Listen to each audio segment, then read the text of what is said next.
Hello मेरे प्यारे बच्चों, कैसे हो? अच्छे हो ना? अच्छे ही रहना चाहिए बेटा। आपने अभी तक बहुत सारी बोर्ड की एग्जाम्स दे दी है, यानी ही बहुत सारी सब्जेक्ट्स अभी तक आपने क्लियर कर चुके होंगे, उसके पेपर दे चुके होंगे, राइट? अभी हम स्टार्ट करने वाले हैं हमारी सामने की जर्नी, जिसे कहते हैं हम एमएसटी सीईटी 2023, राइट? पीडब्ल्यू ने सिर्फ आपके लिए, आपके डिमांड पे लॉन्च किया है सार्थक एमएसटी सीईटी 2023 बैच, और उस बैच की स्टार्टिंग हम करने वाले हैं फिजिक्स की लेक्चर के साथ। तो विदाउट वेस्टिंग टाइम हम शुरू करेंगे आज का फिजिक्स लेक्चर। तो मैं सुशांत सर, आपका फिजिक्स टीचर, पीडब्ल्यू इस प्लेटफॉर्म पे आपका स्वागत करता हूं। तो शुरू करते हैं आज का हमारा पहला लेक्चर, जिसका नाम है मोशन इन प्लेन। यस, क्या नाम है बेटा पहले चैप्टर का? Motion in plane.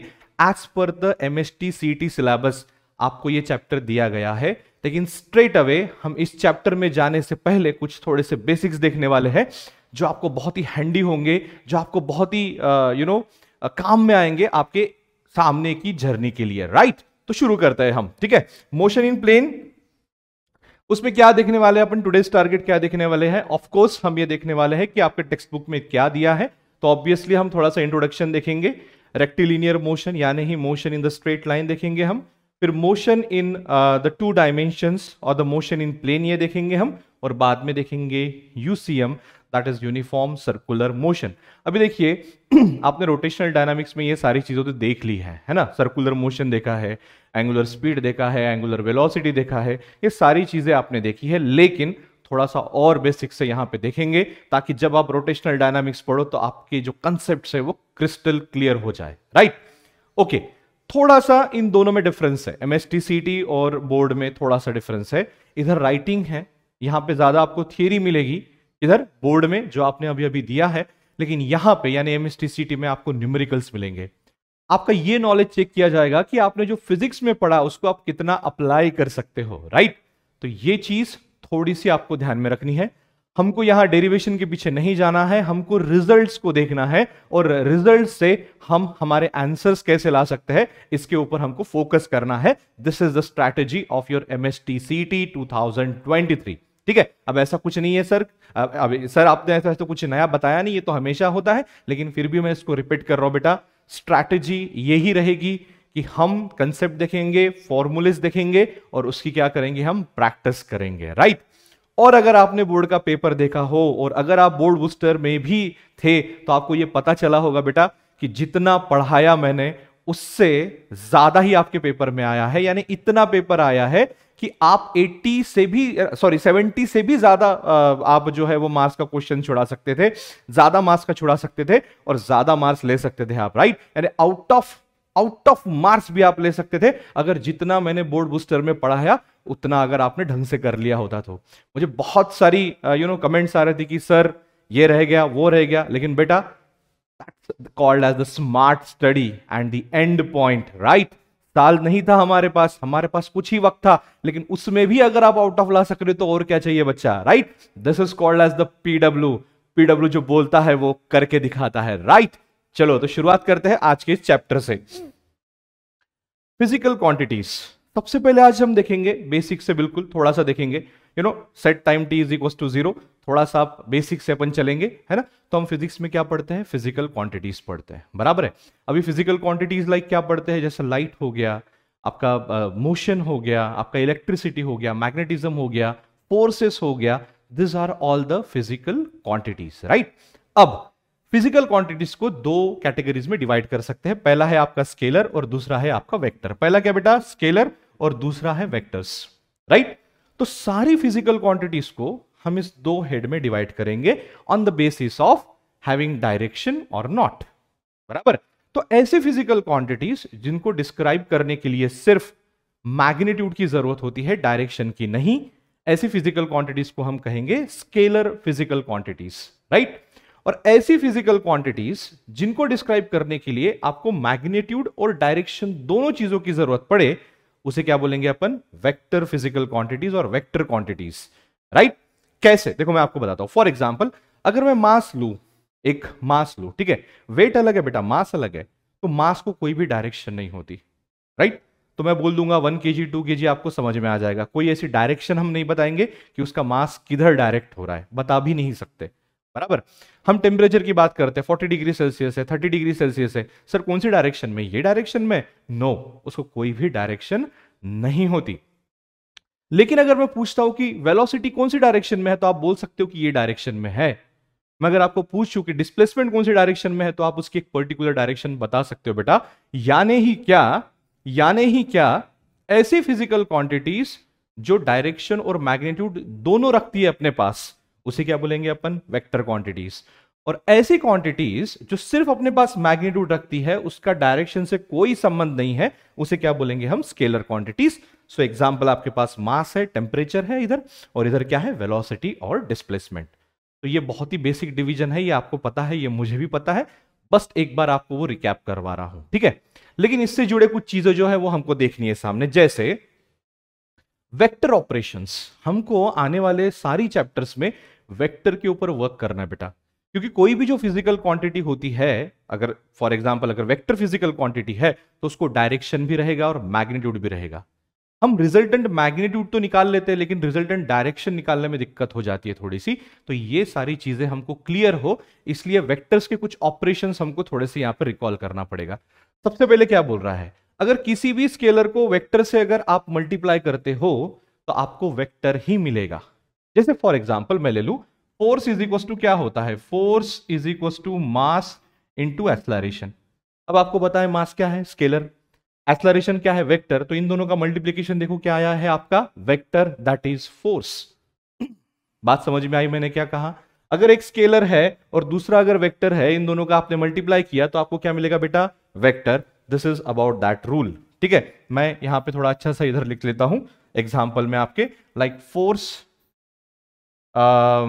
Is equal to mass into acceleration, right. सामने चलते हैं, only vectors of the same type can be added और सब्सट्रैक्टेड। मुझे एक बात बताओ, अगर वेलोसिटी में से मैं एक्सलरेशन माइनस करूंगा तो कुछ सेंस बनता है, नहीं। यानी वेलोसिटी से मुझे वेलोसिटी ही माइनस करनी पड़ेगी, मुझे डिस्प्लेसमेंट से डिस्प्लेसमेंट ही माइनस करना पड़ेगा। यानी जब कभी भी मुझे एडिशन करना है या फिर सब्सट्रैक्शन करना है, तो मैंने दोनों जो क्वांटिटीज है वो कैसी लेनी है, सेम। मैं एक क्वांटिटी वेलोसिटी दूसरी क्वांटिटी डिस्प्लेसमेंट नहीं ले सकता। जैसे फॉर एग्जांपल, अगर मान लो मुझे वेलोसिटी में ऐड ऑन करना है, जैसे रिलेटिव वेलोसिटी का कंसेप्ट अपन सामने देखेंगे, लेकिन फिर भी अगर मुझे देखना है कि एक बंदा इधर से आ रहा है और दूसरा बंदा इधर से जा रहा है, राइट, तो क्या होगा यहां पे, दोनों बंदों को जो वेलोसिटी है ना वो बहुत बड़ी दिखेगी, इनमें दोनों का एडिशन होता है, बराबर है। तो वेलोसिटी का एडिशन होगा, वेलोसिटी का एक्सेलरेशन के साथ एडिशन नहीं होगा, वो यही बोल रहा है और कुछ नहीं है, आपको पता है, फिर भी मैं एक बार उसको रिवाइज कर रहा हूं। बाद में आता है आपका triangle law of vector addition. ये बहुत ही फेमस रूल है और ये आपको पता है, अगर एक वेक्टर ऐसा हो दूसरा वेक्टर ऐसा हो तो तीसरा यानी उनका जो रिजल्टेंट है ए और बी का, ये ऐसा होता है।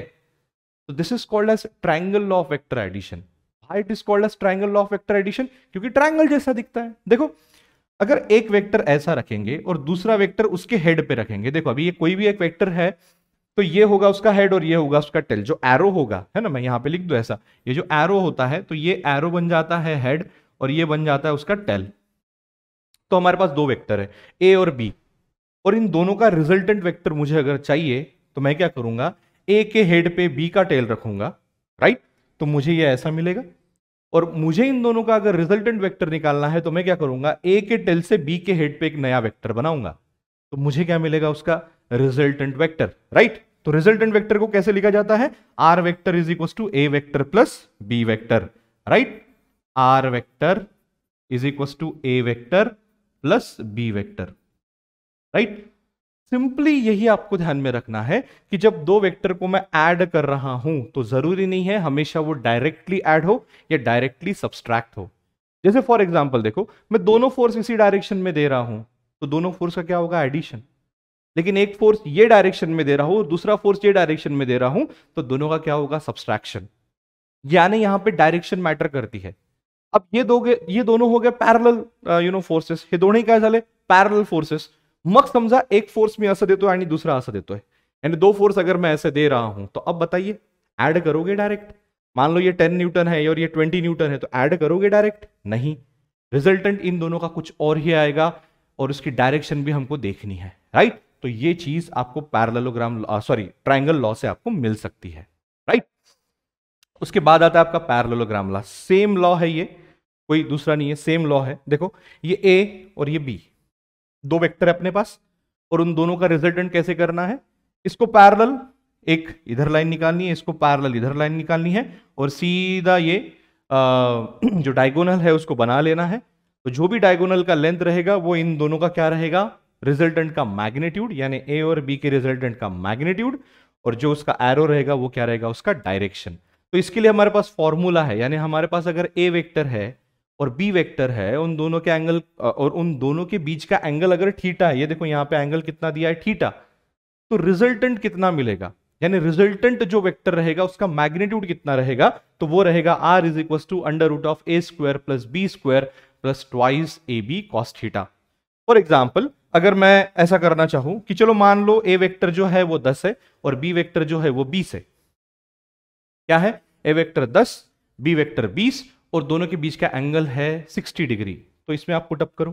सामने चलते हैं अपन resolution of vectors. Resolution of vectors में हमको क्या देखना है, देखो बेटा कि अगर मान लो ये आपके पास एक वेक्टर है r और उसको दो कंपोनेंट में मेरे को डिवाइड करना है। कितने कंपोनेंट में डिवाइड करना है, दो, और ऐसा मान के चल रहा हूं मैं दोनों कंपोनेंट जो है वो एक दूसरे को परपेंडिकुलर होना चाहिए। तो ये r का एक कंपोनेंट y डायरेक्शन में ry बनाएंगे और x की डायरेक्शन में rx बनाएंगे, राइट। अगर ये थीटा है तो ऑब्वियसली आपको ये r cos थीटा मिलेगा और ये क्या मिलेगा आपको, r sin थीटा मिलेगा। यानी ही ये जो हमारा वेक्टर है r वेक्टर वो कितना रहेगा, rx प्लस ry, बराबर है, क्योंकि दोनों क्या है, एक ही टाइप के वेक्टर्स है। क्यों एक ही टाइप के वेक्टर्स है, क्योंकि इस वेक्टर को मैंने डिवाइड करके दो वेक्टर्स में बनाया है।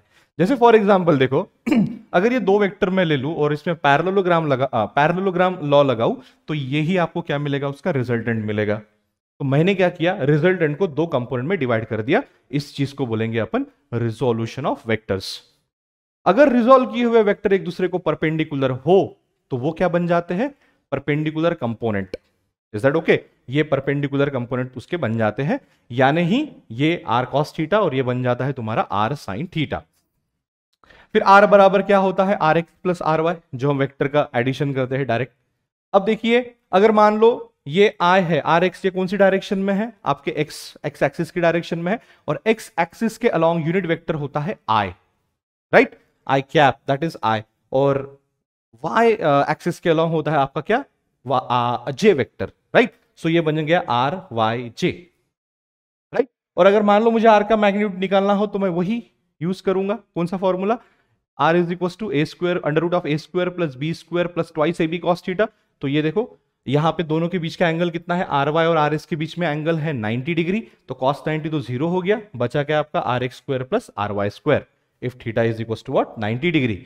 और अगर मान लो मुझे ये आपका थीटा निकालना है, यानी जो आर एक्स के साथ जो रिजल्टेंट ने बना है वो थीटा निकालना है, तो theta is equal to tan inverse of R Y upon R X. ये आपको फॉर्मूले ध्यान में रखने हैं बहुत ही अच्छे तरीके से, राइट। तो ये हो गया क्या आपका, कुछ वेक्टर्स के बारे में हम पढ़े हैं, ठीक है। सामने चलेंगे तो हम देखेंगे थोड़ा सा मल्टीप्लीकेशन ऑफ वेक्टर्स। अब यहां पे जो है बहुत इंपॉर्टेंट चीज है, आपको ये चीजें बिल्कुल ध्यान में रखनी है क्योंकि सामने इसका बहुत काम में आने वाला है। वेक्टर्स को हम दो तरह से मल्टीप्लाई कर सकते हैं, या फिर मैं ऐसा बोल सकता हूं dependent on the result of multiplication दो टाइप बनते हैं मल्टीप्लीकेशन के। पहला क्या, तो आपका स्केलर प्रोडक्ट, इसे बोलते हैं dot product, and that is the vector product, it is also called as cross product. ऐसा क्यों, देखो अगर दो वेक्टर है पी वेक्टर और क्यू वेक्टर, उनका अगर मुझे मल्टीप्लाई करना है और मैंने किया, और करने के बाद मुझे यहां पे क्या मिल रहा है, या करने के बाद मुझे सामने क्या मिल रहा है, पी क्यू कॉस थीटा। यानी डॉट को अपन कैसे एक्सप्रेस करेंगे, P vector dot Q vector is equal to what, P Q cos theta. वही यहां पे क्या मिलेगा आपको, पी क्यू साइन थीटा। ये देखो यहां पे क्रॉस लगाया है, यहां पे डॉट लगाया है, सर ऐसा क्यों, यहां पे क्यू कॉस यहां पे क्यू साइन, बराबर। तो ये ध्यान में रखना बेटा, ये अगर दो वेक्टर मैं क्या करता हूं, मल्टीप्लाई करता हूं, और मल्टीप्लाई करने के बाद मुझे जो भी रिजल्टेंट इफेक्ट मिल रहा है वो 0 डिग्री पे बहुत ज्यादा मिल रहा है, मैक्सिमम मिल रहा है, और 90 डिग्री पे 0 मिल रहा है, तो मैं उसको क्या बोलूंगा, डॉट प्रोडक्ट और स्केलर प्रोडक्ट। लेकिन अगर मैं दो वेक्टर का मल्टीप्लीकेशन करने के बाद दो वेक्टर के बीच में एंगल 90 होने के बाद अगर मैक्सिमम रिजल्टेंट मिल रहा है या फिर रिजल्टेंट इफेक्ट मिल रहा है, तो मैं उसको लूंगा क्रॉस प्रोडक्ट। चलो मैं आपको एक एग्जांपल बताता हूं। फॉर एग्जांपल आपको पता है ना work done is equal to क्या होता है, work done is equal to क्या होता है बेटा, फोर्स डॉट डिस्प्लेसमेंट होता है, कभी क्रॉस नहीं होता, डॉट डिस्प्लेसमेंट होता है। इसका मतलब क्या, ये बन जाता है आपका एफ डी कॉस थीटा बराबर। अब अगर थीटा 0 हो तो ये maximum that is F D, और अगर थीटा 90 हो तो ये 0। इसका मतलब क्या, जिस डायरेक्शन में फोर्स लगा है उसी ही डायरेक्शन में डिस्प्लेसमेंट हो तो work done is maximum. I hope this is clear बराबर। लेकिन अगर मान लो मुझे सामने ढकेलना है और मैं फोर्स ऐसे दे रहा हूं, तो फोर्स और डिस्प्लेसमेंट में कोई यही नहीं बनेगा, 90 डिग्री होगा, तो resultant effect will be what, 0, that is work done will be 0। Same यहां पे हम टॉर्क देख सकते हैं। टॉर्क का क्या फॉर्मूला होता है, टॉर्क इज इक्वल टू होता है आर क्रॉस एफ होता है, हमने देखा है। यानी क्या, आर और एफ में अगर 90 डिग्री हो तो ही टॉर्क ज्यादा होगा, और अगर आर और एफ के बीच में 0 डिग्री हो तो टॉर्क 0। देखो कैसा, अगर मान लो ये चीज है, इसको गोल घुमाना है तो मुझे फोर्स ऐसे ही देना पड़ेगा ना बेटा, ये आर और ये एफ, तो ये क्या बन गया, परपेंडिकुलर यानी 90। लेकिन अगर आप इसको ऐसे फोर्स दे रहे हो, ये ऐसा या फिर ये ऐसा दे रहे हो, तो ये ऐसा गोल घूमेगा क्या, नहीं।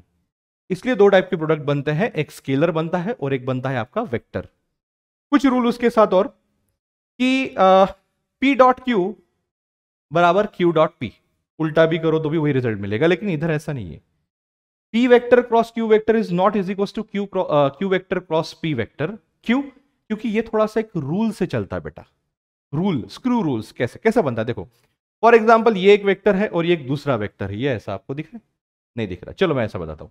ये एक वेक्टर है और ये दूसरा वेक्टर है, यानी ये आपका मान लो P और ये है आपका Q।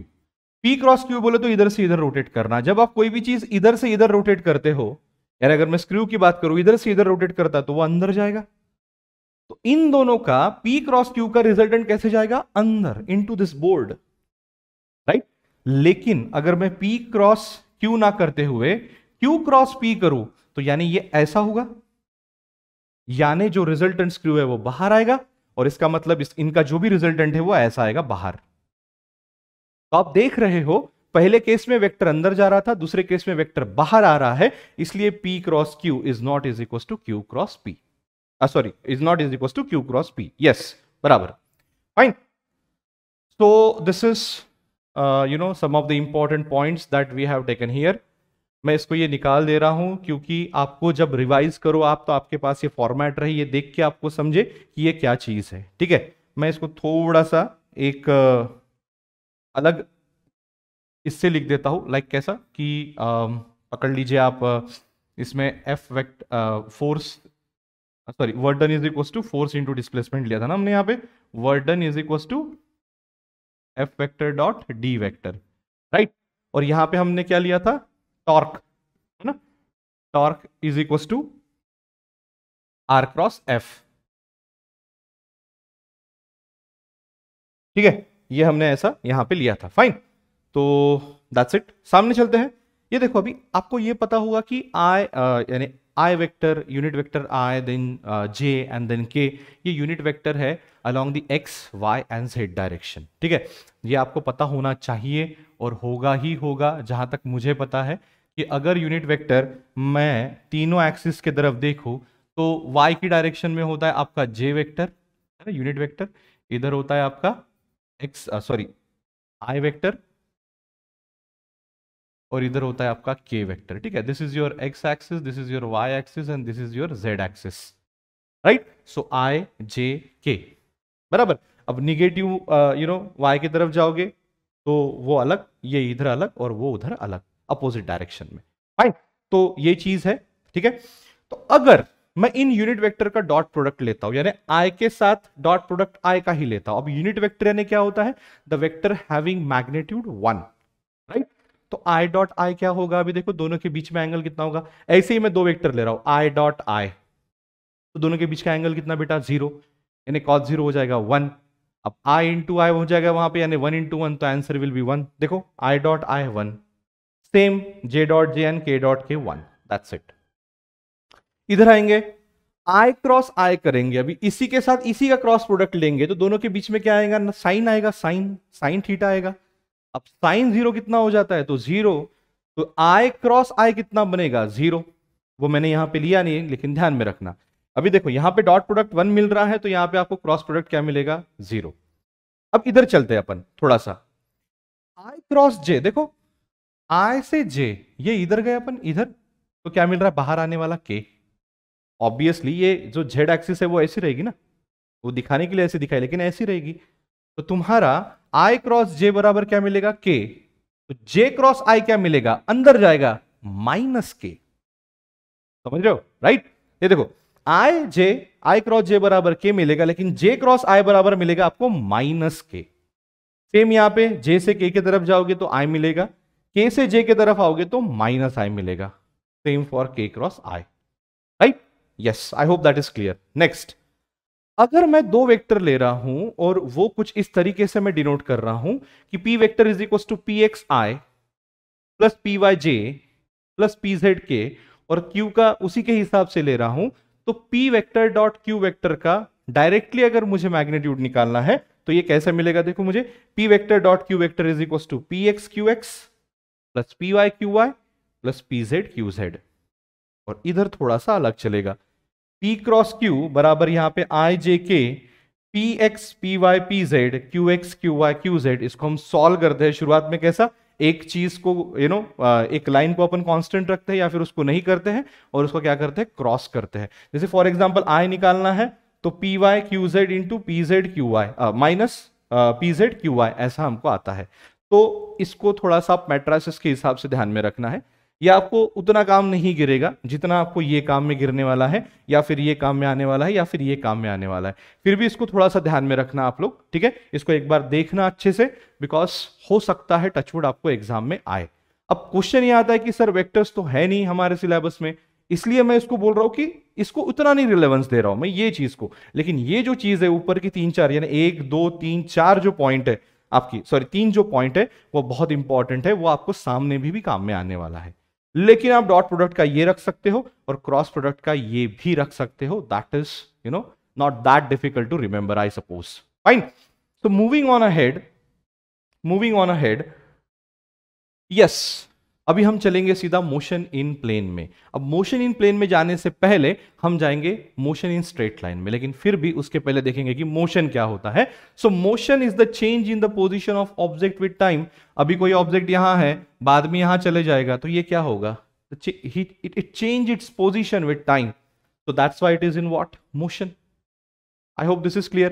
Now motion can be divided into 3 types: motion in straight line, then the motion in plane, then the motion in space, 1D 2D 3D। ऐसा क्यों सर, स्ट्रेट लाइन में जाओगे तो कोई भी एक एक्सिस पे चलोगे तो दैट इज रेक्टिलिनियर मोशन और द स्ट्रेट लाइन मोशन और the 1D motion, right. 2D में क्या होगा, आप एक प्लेन में जाओगे, जैसे अभी ये मेरा बोर्ड दिख रहा है आपको, देखो अगर मैं ये ऐसा स्ट्रेट चलता, सामने जाता पीछे आता, सामने जाता पीछे, ऐसा अगर चलता तो this is in the 1 axis.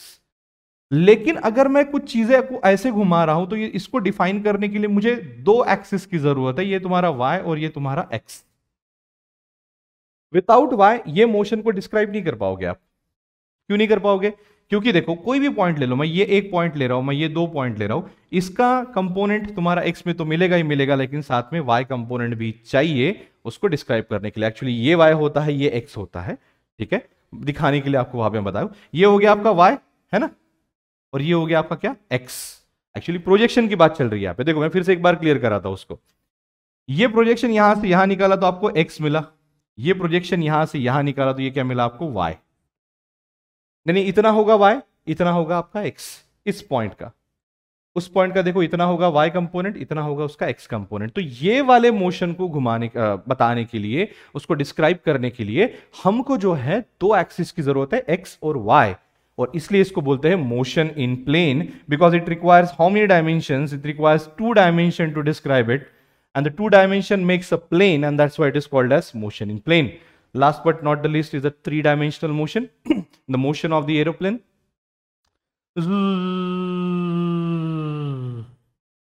तीनों डायमेंशन में घूम रहा है भैया एक्स में भी घूम रहा है, वाई में भी घूम रहा है और जेड में भी घूम रहा है, राइट? तो ये क्या हो जाएगा?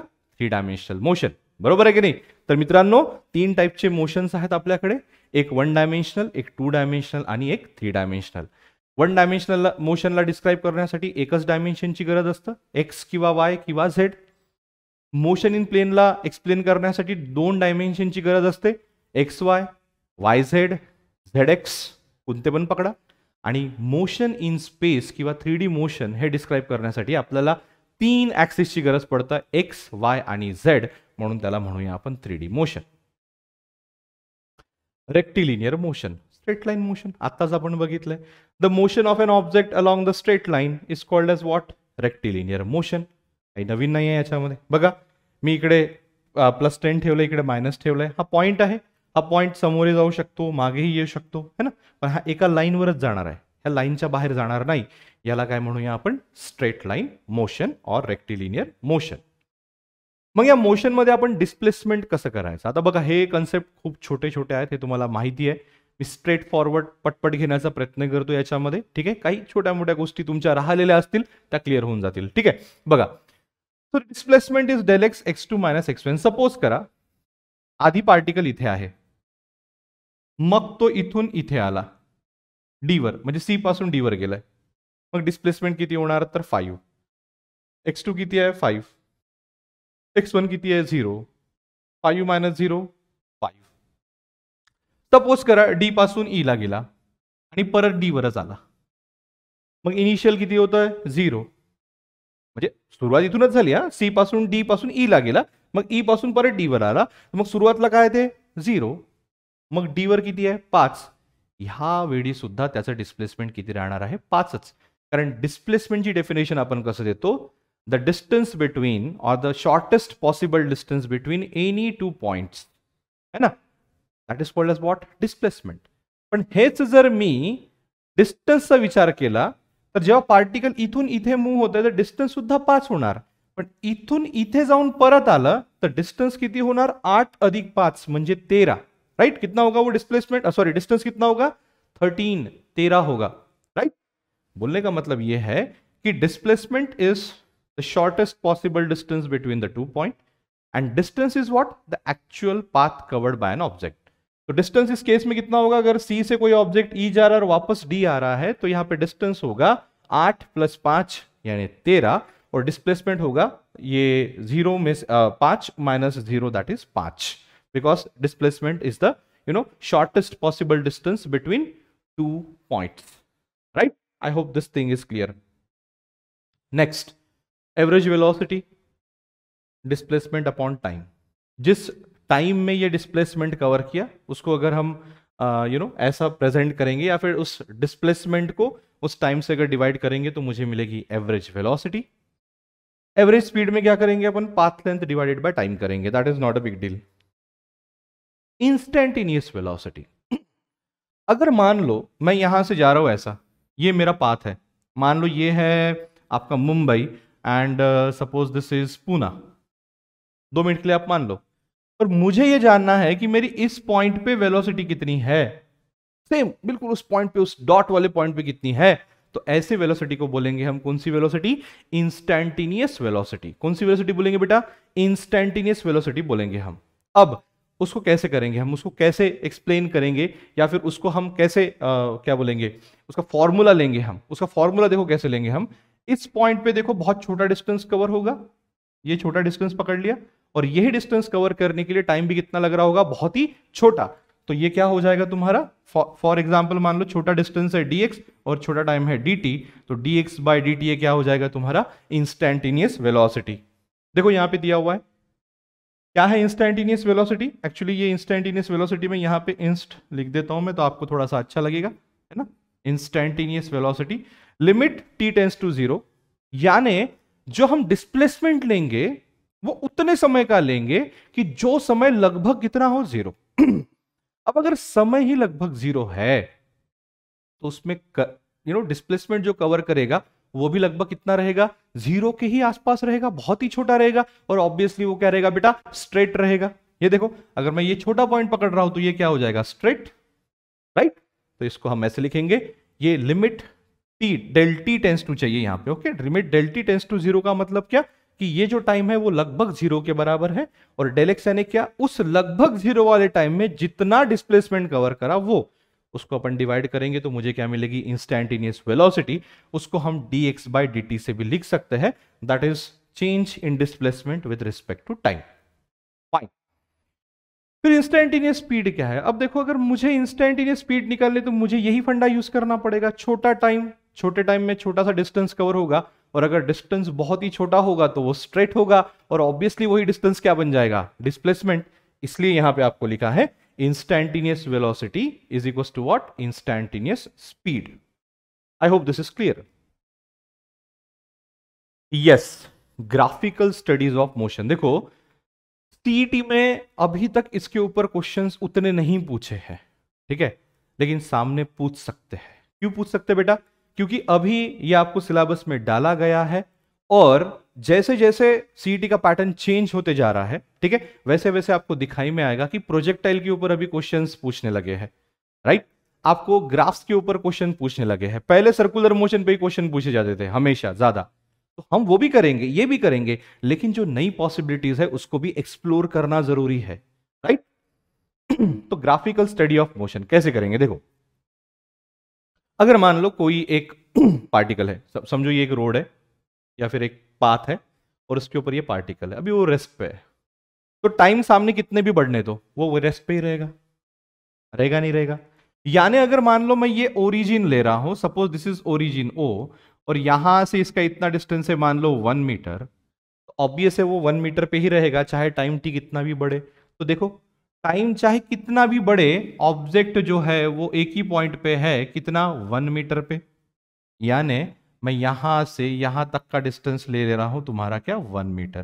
तो देखो बेटा, टाइम कितना भी बढ़ेगा, कितना भी बढ़ाओ टाइम को, लेकिन एक्स जो है वो उतने ही हाइट पे रहेगा। ये समझ में आया क्या? इसको बोलते हैं graphical representation of a particle which is at rest. I hope this is clear. Graph आना चाहिए, ग्राफ यायलाच हवं, त्याच्याशिवाय जमणार नाही आता सीईटी मध्ये। समोर आता सपोज करा एखाद पार्टिकल आहे आणि एखाद्या वेलोसिटीने तो एक्स डायरेक्शनला मूव्ह होतोय, बघा ही वाय आणि ही एक्स, ये एक्स डायरेक्शन है और ये क्या आपकी वाई डायरेक्शन। तो मैं ऐसा पकड़ रहा हूं, मैं ऐसा एज्यूम कर रहा हूं कि ये जो पार्टिकल है वो एक्स डायरेक्शन की तरफ मूव हो रहा है, कुछ ऐसे, राइट। तो अभी इसका आप कैसे बनाओगे डिस्प्लेसमेंट टाइम ग्राफ, है ना, ये डिस्प्लेसमेंट टाइम ग्राफ है, बराबर है। इसका आप डिस्प्लेसमेंट टाइम ग्राफ कैसे बनाओगे? तो देखो, मुझे क्या समझ में आ रहा है कि जैसे जैसे टाइम बढ़ रहा है वैसे वैसे ये पार्टिकल सामने जाएगा, यहां पे रहेगा, फिर यहां पे रहेगा, फिर यहां पे रहेगा। यानी टाइम के साथ साथ मेरा डिस्प्लेसमेंट भी बढ़ रहा है ना। अब ये हाल फिलहाल लीनियर मोशन की बात चल रही है, अपन एक लाइन पे चल रहे हैं अपन, ठीक है, वो बाद में देखेंगे हम कि 2 डायमेंशन में जाना है, 3 डायमेंशन में जाना है, वो बाद में देखेंगे हम। लेकिन अगर कोई एक ऑब्जेक्ट एक्स एक्सिस के तरफ यानी एक्स एक्सिस के अलोंग मूव हो रहा है, तो मुझे ये समझता है कि कुछ समय बाद उसका डिस्प्लेसमेंट और ज्यादा होगा, फिर और ज्यादा होगा, फिर और ज्यादा होगा। तो ये देखो, ये एक्स यानी डिस्प्लेसमेंट और ये टाइम। देखो अभी मैं ये पॉइंट ले लूं, ये पॉइंट ले लूं और ये पॉइंट ले लूं, तो देखो ये पॉइंट पे इतना डिस्प्लेसमेंट यानी इतने टाइम पे इतना डिस्प्लेसमेंट, ये टाइम पे इतना डिस्प्लेसमेंट, ये यहां से यहां तक, और ये टाइम पे यानी ये टाइम पे आपका ये डिस्प्लेसमेंट रहेगा। यानी मुझे यहां पे दिख रहा है कि टाइम के हिसाब से यहां पे डिस्प्लेसमेंट बढ़ रहा है। तो ये किसका आपका ग्राफ होगा? Object with uniform velocity along the x axis, है ना, यूनिफॉर्म वेलोसिटी है, चेंज नहीं हो रही। अगर मान लो 10 मीटर पर सेकंड है तो थ्रू आउट कितना रहेगा? 10 metre per second. That's it. I hope this is clear. Next हाँ, अभी आएगी मजा अभी मजा आएगा, राइट। ये वाला ग्राफ देखिए, है ना, ये कैसे हो रहा है? डिस्प्लेसमेंट कम कम होते जा रहा है जैसे जैसे टाइम बढ़ रहा है। अब इसको कैसे डिनोट करेंगे? देखो, ये एक ऑब्जेक्ट है, यहां पे है, यानी इनिशियल इसका डिस्प्लेसमेंट यहां से यहां तक अगर मान लो 10 मीटर है और ये इधर मूव हो रहा है, तो जैसे जैसे टाइम बढ़ेगा वैसे वैसे डिस्प्लेसमेंट क्या होगा? कम। ये देखो, क्योंकि ये 10 मीटर से किधर आ रहा है? 0 की तरफ आ रहा है, राइट। तो मुझे लगता है अभी ये ग्राफ आपका सूट हो गया होगा। देखो शुरुआत में कितना, ये आपका 10 मीटर, बराबर है, 0 टाइम पे कितना है आपका? 10 मीटर, और ग्रेजुअली ये क्या होते जा रहा है, कम। तो ये पॉइंट पकड़ लो आप बीच वाला, यहां पे कितना है तुम्हारा 5 मीटर, है ना। यानी ये पॉइंट, यहां पे आपको ये पॉइंट दर्शाएगा बीच वाला। आई hope this is clear, right. चलो सामने चलते हैं। हाँ, ऑसिलेशन।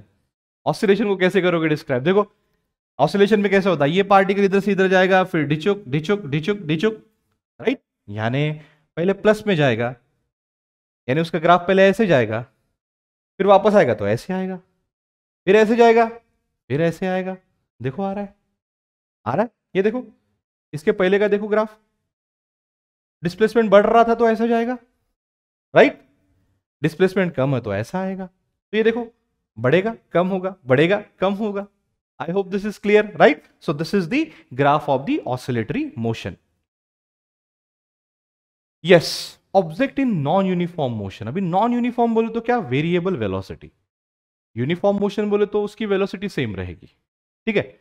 नॉन यूनिफॉर्म बोले तो क्या, वेलोसिटी अलग अलग। तो देखो मैंने आपको एक एग्जांपल देने की कोशिश की है आपको, कि यहां पे मान लो 1 मीटर पर सेकेंड है, यहां पे 3 है, यहां पे 5 है, यहां पे 10 है। तो ग्रेजुअली क्या हो रहा है, देखो उसकी स्पीड बढ़ते जा रही है, उसकी वेलोसिटी बढ़ते जा रही है, तो हर सेकेंड में कवर होने वाला डिस्प्लेसमेंट भी बढ़ते जाएगा, है ना। तो ग्राफ देखो कैसे आ रहा है इसका, ये ऐसे चला ग्राफ, ये ऐसे चला, राइट। तो आपको ये समझ में आ रहा है कि शुरुआत में जो है डिस्प्लेसमेंट थोड़ा सा कम हो रहा था, लेकिन बाद में जैसे टाइम बढ़ रहा है, देखो डिस्प्लेसमेंट का जो है, ये देखो डिस्प्लेसमेंट ऊपर के साइड में, तो ये भी बढ़ते जा रहा है ऊपर, राइट। तो इसे बोलेंगे अपन क्या, object in non uniform motion. Sir ये क्या दिखा है बीच बीच में, यहाँ पे x1 x2 x3 x4, यहाँ पे t1 t2 t3 t4, ये क्या दिखा है सर। वही जो मैंने पॉइंट इसके पहले गिना है ना, वही दिखाया आपको, राइट। अब इस चीज में हमको इंस्टेंटेनियस वेलोसिटी निकालनी है, तो हम कैसे निकालेंगे, कुछ नहीं करेंगे, जिस पॉइंट पे निकालनी है, मान लो मुझे अभी ये पॉइंट पे निकालनी है ना, तो मैं ये पॉइंट पे क्या बनाऊंगा, इस कर्व के ऊपर ये टेंजेंट ऐसा, और उस टेंजेंट का स्लोप निकालूंगा। स्लोप को निकालने से मुझे क्या मिलेगी, उस पॉइंट की इंस्टेंटेनियस वेलोसिटी। ये बात ध्यान में रखना आप, ये बात हमेशा ध्यान में रखना। In order to get the instantaneous velocity by displacement time graph, what you have to do is, you have to do, just pick up the point where you want the instantaneous velocity. See here it's a t naught अपन ने पकड़े है यहाँ पे, right? तो इस point पे हम क्या करेंगे, एक टेंजेंट बनाएंगे ऐसा, और उस टेंजेंट का स्लोप निकालेंगे, तो हमें क्या मिलेगा बेटा, उस पॉइंट का इंस्टेंटेनियस वेलोसिटी मिलेगा। Fine, so that's all about the, I suppose the graphical representation. Okay, नहीं तो ये हो गए वेलोसिटी के। अभी एक्सेलरेशन के देखेंगे हम, एक्सीलरेशन के देखेंगे हम अभी, ठीक है।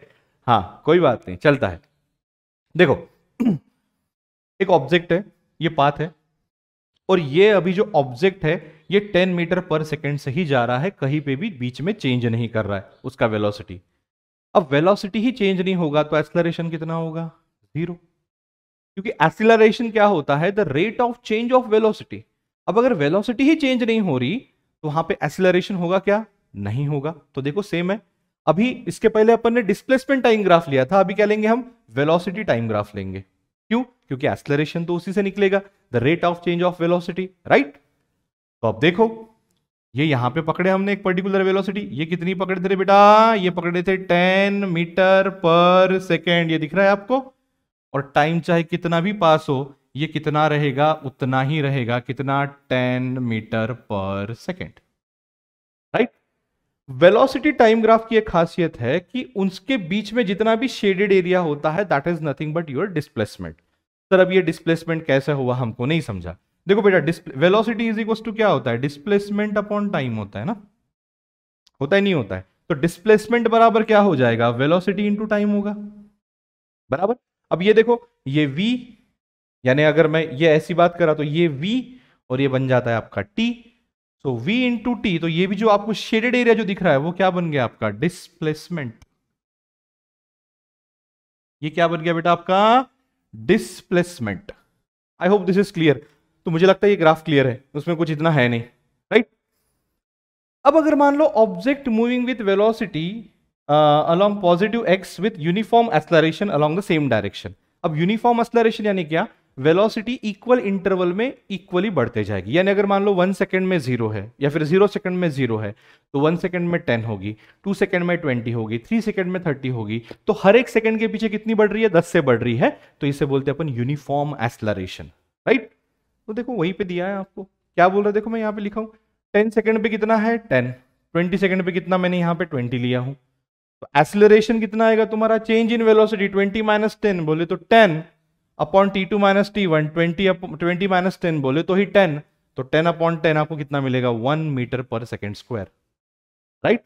अगेन जो भी शेडेड एरिया रहेगा उसमें क्या मिलेगा हमको? उसके दौरान डिस्प्लेसमेंट हमको मिलेगा। फाइन, अब ये हो गया आपकी एवरेज एक्सेलरेशन, ठीक है। और ये बन गया आपका इंस्टेंटेनियस, सेम जैसे अपन ने देखा था हाँ dx बाई dt, वैसे ही हम यहां देखेंगे क्या? dv by dt। क्यों? क्योंकि वो क्या था? वो वेलोसिटी था। तो वेलोसिटी क्या होती है? dx upon dt। ये क्या है? एक्सेलरेशन है, तो ये क्या बनेगा? dv by dt। Fine, yes. अभी इसके पहले जो हमने देखा वो इंक्रीजिंग एक्सेलरेशन था, अभी यहां पे क्या होगा? आपका डिक्रीजिंग एक्सेलरेशन होगा। यानी पहले वेलोसिटी ज्यादा होगी, बाद में कम कम होते जाएगी। देखो यहां पे शुरुआत में कितनी है? 10 सेकंड पे 20, और 20 सेकंड पे कितनी हो गई? 10। अब इस केस में आपको जो एक्सेलरेशन आएगा वो आएगा निगेटिव, और निगेटिव ही एक्सेलरेशन यानी होता है रिटार्डेशन। ये देखो निगेटिव एक्सेलरेशन बोले तो ही होता है आपका रिटार्डेशन। तो शुरुआत में देखो वेलोसिटी इतनी थी, ये हाईएस्ट पॉइंट है, तो जैसे जैसे टाइम बढ़ते जा रहा है वैसे वैसे वेलोसिटी कम होते जा रही है। दो टाइम के बीच का आप पकड़ लो, जो शेडेड एरिया मिलेगा वो क्या होगा? आपका डिस्प्लेसमेंट। फाइन, नेक्स्ट अब यही हमने जैसे वेलोसिटी में देखा था, है ना, uniform velocity, non uniform velocity, zero velocity, है ना, ये हमने देखा था। अभी यहां पे हम देख रहे हैं वैसे ही। देखो अभी क्या हो रहा है आपका? एक्सेलरेशन जो है वो कैसा है? वेरिएबल है, नॉन यूनिफॉर्म एक्सेलरेशन है। नॉन यूनिफॉर्म एक्सेलरेशन में क्या होगा? तो कभी चीजें ज्यादा तेजी से बढ़ सकती है तो कभी कम तेजी से बढ़ सकती है। देखो यहाँ पे शुरुआत में 10, फिर बाद में 5 यानी कम हो गया, फिर 5 से बाद में कितना हो रहा है? 20, तो बढ़ गया, राइट। तो कभी वेलोसिटी कम हो रही है तो रिटार्डेशन लगेगा, कभी वेलोसिटी बढ़ रही है तो एक्सेलरेशन लगेगा, राइट। तो ये कैसा मोशन हो गया? नॉन यूनिफॉर्म मोशन हो गया, या फिर मैं ऐसा बोल सकता हूं नॉन यूनिफॉर्म एक्सेलरेटेड मोशन हो गया, है ना। क्योंकि यहां पे जो एक्सेलरेशन है ये कैसा हो गया आपका? यूनिफॉर्म नहीं हो गया, ये नॉन यूनिफॉर्म हो गया है यहाँ पे। तो देखो आपको ग्राफ यहाँ पे दिया गया है कि शुरुआत में जो है वो वेलोसिटी बिल्कुल धीरे धीरे बढ़ेगी, ये ऐसी, और बाद में जो है वो एकदम से बढ़ेगी, बराबर। अगर मुझे इस पॉइंट की इंस्टेंटेनियस अभी क्या मिलनी चाहिए? अगर यस, मुझे इस पॉइंट का अगर इंस्टेंटेनियस एक्सेलरेशन चाहिए तो मैं क्या करूंगा? इस पॉइंट पे एक टेंजेंट खींचूंगा, और टेंजेंट का अगर मैं स्लोप निकालता हूं तो मुझे क्या मिलता है? उस पॉइंट का इंस्टेंटेनियस एक्सेलरेशन। कहां गया, कहां गया? इसके पहले दिया होगा मैंने, यहां पे भी नहीं दिया, यहां पे भी नहीं दिया। ये है आपका इंस्टेंटेनियस एक्सेलरेशन, राइट। फाइन, तो अगर मुझे एरिया निकालना है T1 और T2 के बीच का, तो मैं क्या कर सकता हूं? उसमें एरिया बराबर क्या मिलेगा? Integration from T1 to T2 v dt, right. But v is equal to dx upon dt, तो dt dt क्या हो जाएगा? कैंसिल। फिर इंटीग्रेशन ऑफ dx, सॉल्व करोगे x of T2 minus x of T1, ये क्या मिलेगा आपको? Area. Is that okay? Fine. तो बस आपने इतना ध्यान में रखना है ग्राफ के बारे में कि ग्राफ में the particle at rest, the particle moving with uniform velocity, non uniform velocity, है ना, एक्सेलरेशन कैसा है? यूनिफॉर्म है, नॉन यूनिफॉर्म है, पॉजिटिव एक्सेलरेशन है, निगेटिव एक्सेलरेशन है, पॉजिटिव वेलोसिटी है, निगेटिव वेलोसिटी है, negative in the sense opposite direction में वेलोसिटी है। तो ये सारी चीजें आपको थोड़ा सा ध्यान में रखना है, ठीक है। सामने चलेंगे equation of motion for uniform acceleration. अभी इसको मैं ज्यादा नहीं लूंगा, आपको पता है कि अगर कोई भी बॉडी एक यूनिफॉर्म एक्सेलरेशन में होगी, जैसे कोई भी बॉडी ऊपर से नीचे गिरती है, तो वो होती है under the influence of gravity, जो होता है 9.8 metre per second square, that is gravitational acceleration और acceleration due to gravity, right. तो हमको तीन इक्वेशंस ऑफ मोशन हमको पता है। पहला होता है v is equal to u plus at, v final velocity, u initial velocity, a acceleration, और t होता है किस टाइम के बाद आपको ये वेलोसिटी चाहिए वो।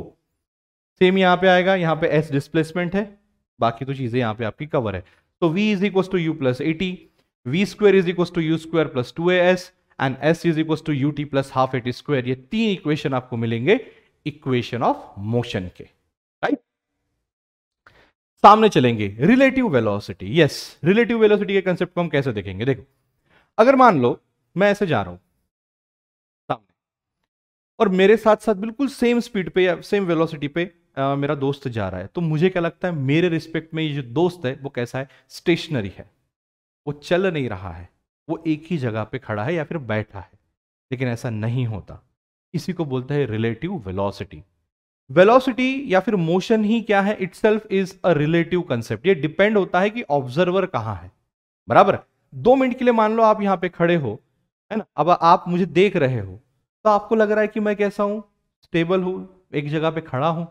लेकिन यही चीज अगर आप चांद पे बैठ के मुझे देख रहे होंगे, तो आपको क्या लग रहा होगा? यार ये तो अर्थ के साथ गोल गोल घूम रहा है ना।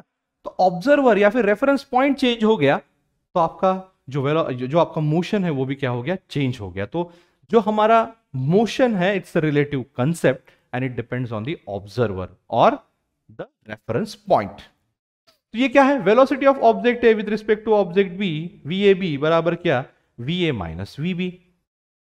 अब दोनों की मान लो सेम है, वी और वी बी की दोनों सेम है, जा रही है, तो क्या रहेगा? 0। ये जा रहा है 10 से, ये जा रहा है 9 से, तो इसको क्या लगेगा? ये या फिर इसको क्या लगेगा? ये कितनी स्पीड से जा रहा है? 1 की स्पीड से जा रहा है, क्योंकि ये 10 जा रहा है और ये 9 जा रहा है। अगर मान लो ये इधर से 10 आ रहा है, इधर से 10 आ रहा है, तो दोनों का क्या होगा? एडिशन होगा, क्योंकि दोनों को लगेगा दोनों कितने से जा रहा है? 10 और 10 20, या फिर 10 और 9 पकड़ेंगे तो 19। समझ में आ रहा है? देखो बेटा, फॉर्मूला पे हमेशा नहीं जाना, खुद का थोड़ा सा लॉजिक भी यहां पे लगाना है। हमको इतना पता है कि अगर साथ चलते हैं हम, तो हमको दिखती है रिड्यूस्ड वेलोसिटी, और हमको यह दिखता है जब अपोजिट डायरेक्शन में चलते हैं हम, तो हमको मिलती है इंक्रीज्ड वेलोसिटी, राइट। तो उसी के फॉर्मूले हैं, जब हम इसके क्वेश्चंस लेंगे तो ये चीजें भी क्लियर हो जाएगी। That is not the issue. Motion in 2 dimensions और the motion in plane, right. ये क्या चीज है? मोशन इन 2 डायमेंशंस और द मोशन इन प्लेन। जैसे हमने 1 डायमेंशन मोशन देखा अभी तक, बराबर है, तो एक लाइन में जा रहे थे। अभी 2 डायमेंशन में क्या होगा? आपको 2 एक्सिस लेने पड़ेंगे फॉर इट्स डिस्क्रिप्शन, राइट। तो ये देखो, मैं जा रहा हूं, ये मेरा पाथ है। अब ये पाथ के किसी भी पॉइंट को डिस्क्राइब करना है तो मुझे वाई एक्सिस भी लगेगी और एक्स एक्सिस भी लगेगी, और इसीलिए मैं इसे क्या बोलूंगा? 2 डायमेंशनल मोशन। दैट्स इट, बाकी कुछ नहीं है इसमें, इसमें ज्यादा खींचने की कोई जरूरत नहीं है। फाइन। अभी 2 डायमेंशनल मोशन जब हम पढ़ते हैं, तो थोड़ा सा उसकी वेलोसिटीज, एक्सलरेशन के फॉर्मूले में थोड़े थोड़े चेंजेस आते हैं। इसके पहले जो हमने लीनियर मोशन देखा था, उसमें अभी हम एक ही एक्सिस पकड़े, एक्स, तो उसके अलोंग हमको यूनिट वेक्टर आई ही मिलेगा या फिर एक ही डायरेक्शन मिलेगी। लेकिन जब हम वो मोशन प्लेन में परफॉर्म कर रहे हैं, तो हमको वो मोशन के हर एक पॉइंट को डिस्क्राइब करने के लिए हमको 2 एक्सिस की जरूरत होती है, एक्स और वाई। अब यहां देखिए आप, ये अगर मैं यहां पे पॉइंट पकड़ू, बराबर है, तो इसको डिस्क्राइब करने के लिए आपको ये वाई एक्सिस भी लग रही है और ये एक्स एक्सिस भी लग रही है। ये हो गया आपका पहला पॉइंट, और ये हो गया मान लो आपका दूसरा पॉइंट। तो एक हाथ जो ऑब्जेक्ट है वो कुछ जा रहा है ऐसा, बराबर है। तो शुरुआत में मान लो मैं ये पहला पॉइंट पकड़ रहा हूं और ये दूसरा पॉइंट पकड़ रहा हूं, देखो ये और ये, तो ये इसका इनिशियल पोजीशन वेक्टर है और ये उसका क्या है? फाइनल पोजीशन वेक्टर है। तो ये वाला और ये वाला, यानी ये जो है आपको ये क्या मिल जाएगा? उसका डिस्प्लेसमेंट मिल जाएगा, बराबर। लेकिन इस पॉइंट को डिस्क्राइब करने के मुझे एक्स और वाई 2 एक्सिस लगेंगे, यानी ही मुझे आई वेक्टर और जे वेक्टर दोनों ही लगेंगे, क्योंकि आई वेक्टर इस डायरेक्शन में होता है, जे वेक्टर इस डायरेक्शन में होता है। देखो कैसे करेंगे हम। x1 को कैसे डिस्क्राइब करेंगे हम? x1 आई वेक्टर प्लस y1 जे वेक्टर। ये देखो, ये हो गया आपका x1, पकड़ लीजिए आप, दिस इज x1 आई, और ये हो गया तुम्हारा y1 जे। समझ में आया? क्यों ऐसा? क्यों सर? क्योंकि ये देखो, ये और ये 2 चीज मिला के तो यही बनता है पैरेललोग्राम, याद करो आप। इसलिए ये पॉइंट को डिस्क्राइब करने के लिए मुझे ये और ये दोनों लगेंगे। हम रिजोल्यूशन से भी देख सकते हैं, यानी मेरा ये x1 वेक्टर है, तो उसको मैं रिजोल्व करूंगा, ये x कंपोनेंट और ये y कंपोनेंट में। तो x कंपोनेंट क्या बनेगा? x1 i, y कंपोनेंट क्या बनेगा? y1 j। अब इसको ऐसे भी लिख सकते हो, y1 j को आप ऐसे भी लिख सकते हो, लाइक y1, सॉरी, एक सेकेंड, हाँ, इसको आप ऐसे भी लिख सकते हो, लाइक ये जो आपका x1 वेक्टर है, x1 vector is equal to, आप ऐसे लिख सकते हो x vector plus y vector, yes x x vector है ना, ये आपको दिया हुआ है, देखो यहाँ पे इधर गया, हाँ, यानी आप डायरेक्ट ऐसे भी लिख सकते हो, इसको जो है ना आप ऐसे लिख सकते हो x प्लस वाई, ये आप लिख सकते हो। फिर ये x is along the x, y is along the y, तो आप ऐसा लिख सकते हो कि मैग्नीट्यूड एंड डायरेक्शन दोनों, यानी this multiply by this will be this, आप ऐसे भी लिख सकते हो, या फिर इसको आप ऐसे भी लिख सकते हो, that is not an issue. कैसे लिख सकते हो आप, डायरेक्ट इसको आप ऐसे लिख सकते हो x1 vector plus y1 vector.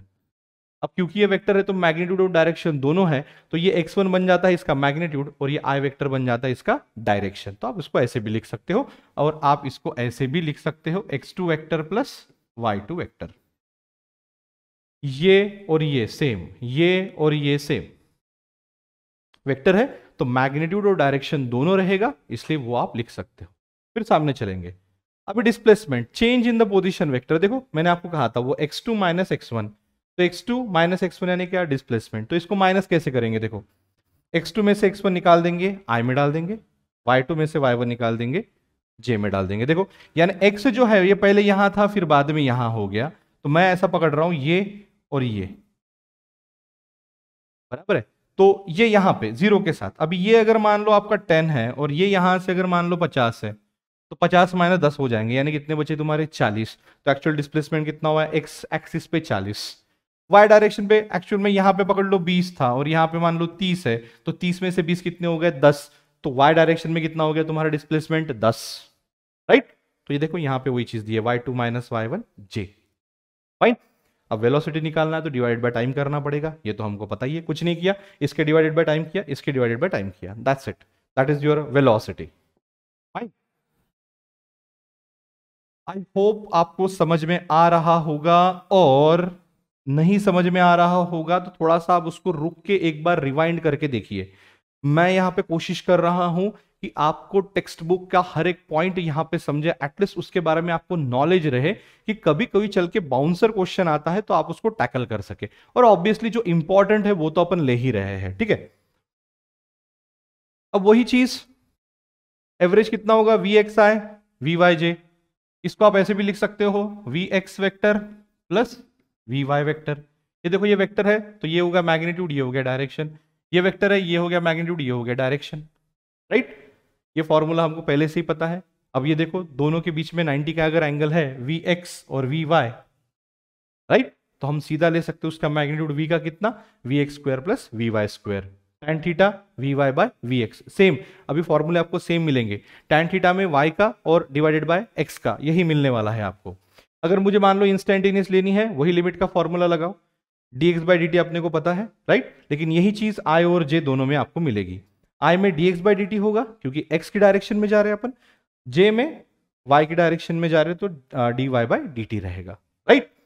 और उसको अगर हमको सॉल्व करना है यानी v का अगर निकालना है, जैसे हमने ये निकाला वैसे हमने ये निकाला, एक्चुअली ये ही, और हाँ यही आपका ये है और यही आपका ये है, दैट्स इट।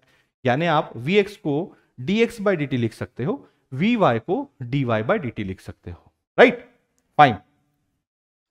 सेम आपका एवरेज और इंस्टैंटेनियस एक्सेलरेशन होगा। अभी जब हम वेलोसिटी ले रहे थे तो चेंज इन डिस्प्लेसमेंट है ना, और change in the position vector और द डिस्प्लेसमेंट अपॉन टाइम ले रहे थे, तो एक्सेलरेशन में क्या लेंगे हम, वेलोसिटी अपॉन टाइम लेंगे। देखो वेलोसिटी अपॉन टाइम ये यहां पे आ जाएगा आई की डायरेक्शन में, अगर कोई चीज ऐसी मूव हो रही है तो आई और जे ये दोनों डायरेक्शन में उसके कंपोनेंट होंगे ही होंगे, तो ये आई और ये जे। देखो इसको हम ऐसे भी लिख सकते हैं, एक्स डायरेक्शन की एक्सेलरेशन और वाई डायरेक्शन की एक्सेलरेशन, इसको हम ऐसे भी लिख सकते हैं ताकि उसका हम क्या ले लिए, मैग्नेट ले। आई hope this is, sorry magnet नहीं, मैग्नीट्यूड ले। आई hope this is clear, fine. तो यही फॉर्मूले है। देखो अगर आपको ऐसे लग रहा है कि सर फॉर्मूलेज में थोड़ा सा आपको डिफिकल्ट लग रहे हैं या फिर याद करने में दिक्कत हो रही है, तो हाल फिलहाल उसको आप अपने दिमाग के ऊपर से जाने दो, चलने दो। जब हम इससे रिलेटेड जब हम न्यूमेरिकल सॉल्व करेंगे तो वो आपको चीज क्लियर हो जाएगी। हाल फिलहाल इतना ध्यान में रखना, मोशन इन प्लेन में दो डायमेंशंस आएंगे, एक आएगा एक्स और दूसरा आएगा वाई। एक्स की तरफ आएगा यूनिट वेक्टर आई और वाई की तरफ यूनिट वेक्टर आएगा जे। तो ये जो चीज है ये आपको ध्यान में रखनी है, अकॉर्डिंगली आपके फॉर्मूले भी चेंज होते रहेंगे। अब ये देखिए आप क्या हो रहा है, tan थीटा, ठीक है, ये आपको सेम मिलेगा y वाला कंपोनेंट अपॉन x वाला कंपोनेंट एवरेज का। इंस्टेंटेनियस में सेम, वहां पे dx बाई dt था, यहां dv बाई dt रहेगा। ये x की डायरेक्शन में रहेगा, ये y की डायरेक्शन में। लेकिन हमको अभी पता है क्या कि आपका vx बराबर होता है dx अपॉन dt, तो ये d into D X by D T यानी D square X upon D T square, वैसे ही वो D square Y upon D T square. और ये तो एज यूजुअल आपके फॉर्मूले है ना। अगर आपको इतने फॉर्मूले याद नहीं रह रहे तो सिंपली आपने इतना ही याद में रखना है, क्या कि दिस, ये मैं आपको डिब्बा बना दूं, उतना भी आप ध्यान में रखते हो तो भी मोर देन सफिशिएंट है, वो बात की बाद में देखेंगे हम, ठीक है। ये एक हो गया, एवरेज एक्सेलरेशन हो गया। आपकी एवरेज वेलोसिटी कहां गई है, ये है आपकी average velocity, yes, where is it, average and instantaneous velocities कहां डाल दी मैंने, अच्छा यहां पे डायरेक्टली लिख दी है मैंने एवरेज, ये del X upon del T, यही तो है, ठीक है। ये आप मोटा मोटा ध्यान में रखो, इतना भी ध्यान में रखते हो तो भी चलता है, that is not the issue, fine, yes, ये भी क्लियर है। अभी इक्वेशन ऑफ मोशन भी वैसे ही सेट होंगे टू डायमेंशन में। अगर मान लो एक कोई भी चीज टू डायमेंशन में चल रही है तो उसके एक्स और वाई कंपोनेंट दोनों वर्क कर रहे हैं, तो अकॉर्डिंगली देखो एक्स एक्सिस में ये ऐसे चलेंगे, वाई एक्सिस में ऐसे चलेंगे। कुछ नहीं किया है, बस V X U X A X करा है, हर जगह एक्स एक्स लगा दिया है टाइम छोड़ के, क्योंकि टाइम का कोई भी आपका डायरेक्शन नहीं होता, वेलोसिटी का होता है, एक्सेलरेशन का होता है, डिस्प्लेसमेंट का होता है, इसलिए बस यहां पे एक्स और यहां पे वाई लगा दिए है, that's it, fine. Relative velocity वो भी वही चीज रहेगी, राइट। अभी यहां पे जो आपको यहां पे वेलोसिटी मिलेगी, इसके पहले इसमें क्या मिली थी, वो वेलोसिटी वन डायमेंशनल मिली थी, अभी यहां पे कैसी मिलेगी आपको, वो टू डायमेंशनल मिलेगी, दैट्स इट, इतना ही ध्यान में रखना है। देखो जैसे जैसे न्यूमेरिकल्स होंगे वैसे वैसे आपको ये चीज क्लियर होते जाएगी, that is not the issue. हाल फिलहाल आप बस इसके फॉर्मूलेस देखो और कंसेप्ट ये जानने की कोशिश करो कि वन डायमेंशन में अगर एक ही डायरेक्शन में जाना है तो आई और जे का कोई काम नहीं होता, वो सीधा हो जाता है काम। लेकिन अगर टू डायमेंशन में जा रहा है तो आई और जे लेना ही पड़ेगा, क्योंकि उसको डिस्क्राइब करने के लिए एक्स और वाई ये दोनों एक्सिस हमको लगते हैं, right. Yes, moving on to the projectile motion. Projectile motion क्या होता है, any object in flight after being thrown with some velocity is called a projectile and it is a projectile and its motion is called as the projectile motion. खूप सोपं आहे, असं दगड पकडायचं आणि फेकून मारायचा आंब्याच्या झाडाला आणि आंबा जे आहे ते खाली पडतो, तर हा जो दगड आपण मारतो तो काय झाला, प्रोजेक्टाईल, आणि त्या मोशनला काय म्हणूया, प्रोजेक्टाईल मोशन। आपण लहानपणी बॉल असं वर फेकतोय, बॉल को अपन ऊपर फेंकते और उधर एक बंदा होता है वो जो कैच करता है, इस मोशन को क्या बोलेंगे अपन, प्रोजेक्टाइल। अपन प्रोजेक्ट कर रहे हैं, प्रोजेक्टाइल मोशन कुछ नहीं है, टू डायमेंशनल मोशन है, उसके कुछ फॉर्मूलेज बनेंगे कि मैक्सिमम हाइट कितनी रहेगी अगर इतने वेलोसिटी से फेंकेंगे तो, कितने मैक्सिमम दूर जाके गिरेगा, राइट, टोटल टाइम कितना लगेगा, इसके फॉर्मूले हमको ध्यान में रखने हैं, दैट्स इट, उससे ज्यादा डिटेल में नहीं जाना। No change in the horizontal component of the velocity. Projectile में कभी भी ध्यान में रखना कि उसके हॉरिजेंटल कंपोनेंट में जो अपन इनिशियल वेलोसिटी से फेंकते हैं ना उसको, तो उसके दो कंपोनेंट बनेंगे। यानी अगर प्रोजेक्टाइल मैंने ऐसे लॉन्च किया तो उसके दो कंपोनेंट बनेंगे, एक और ये दूसरा, ये हो गया तुम्हारा हॉरिजेंटल और ये हो गया तुम्हारा वर्टिकल। तो ये जो हॉरिजेंटल वाला कंपोनेंट होता है वेलोसिटी का, वो चेंज नहीं होगा, ये बात ध्यान में रखना, मैं आपको बताऊंगा सामने, फाइन। एंड यहां पे हम जो भी फॉर्मूले निकालने वाले हैं, in that formula we have neglected the air resistance, हम एयर रेजिस्टेंस को यहां पे निग्लेक्ट करने वाले हैं। तो यहां पे ट्रैजेक्टरी ऑफ द प्रोजेक्टाइल यानी ही प्रोजेक्टाइल मोशन का एक डायग्राम दिया है और आपको उसके कुछ फॉर्मूले दिए। देखो मैं आपको समझाता हूं। मान लो एक बंदा यहां पे खड़ा है और यहां से उसने प्रोजेक्ट किया कुछ ऐसा, राइट, यानी वो क्या कर रहा है, एक स्टोन को मान लो फेंक रहा है कुछ ऐसा, तो उसके मैंने दो कंपोनेंट किए, रिजोल्यूशन ऑफ वेक्टर्स, एक एक्स डायरेक्शन में और दूसरा वाई डायरेक्शन में। आपको पता है अगर ये थीटा होगा तो ये बन जाता है यू एक्स बराबर क्या, यू कॉस थीटा, क्योंकि ये वाली जो वेलोसिटी है ये मैंने कितनी ली है यू, तो ये बन जाता है यू कॉस थीटा और ये बन जाता है तुम्हारा यू साइन थीटा।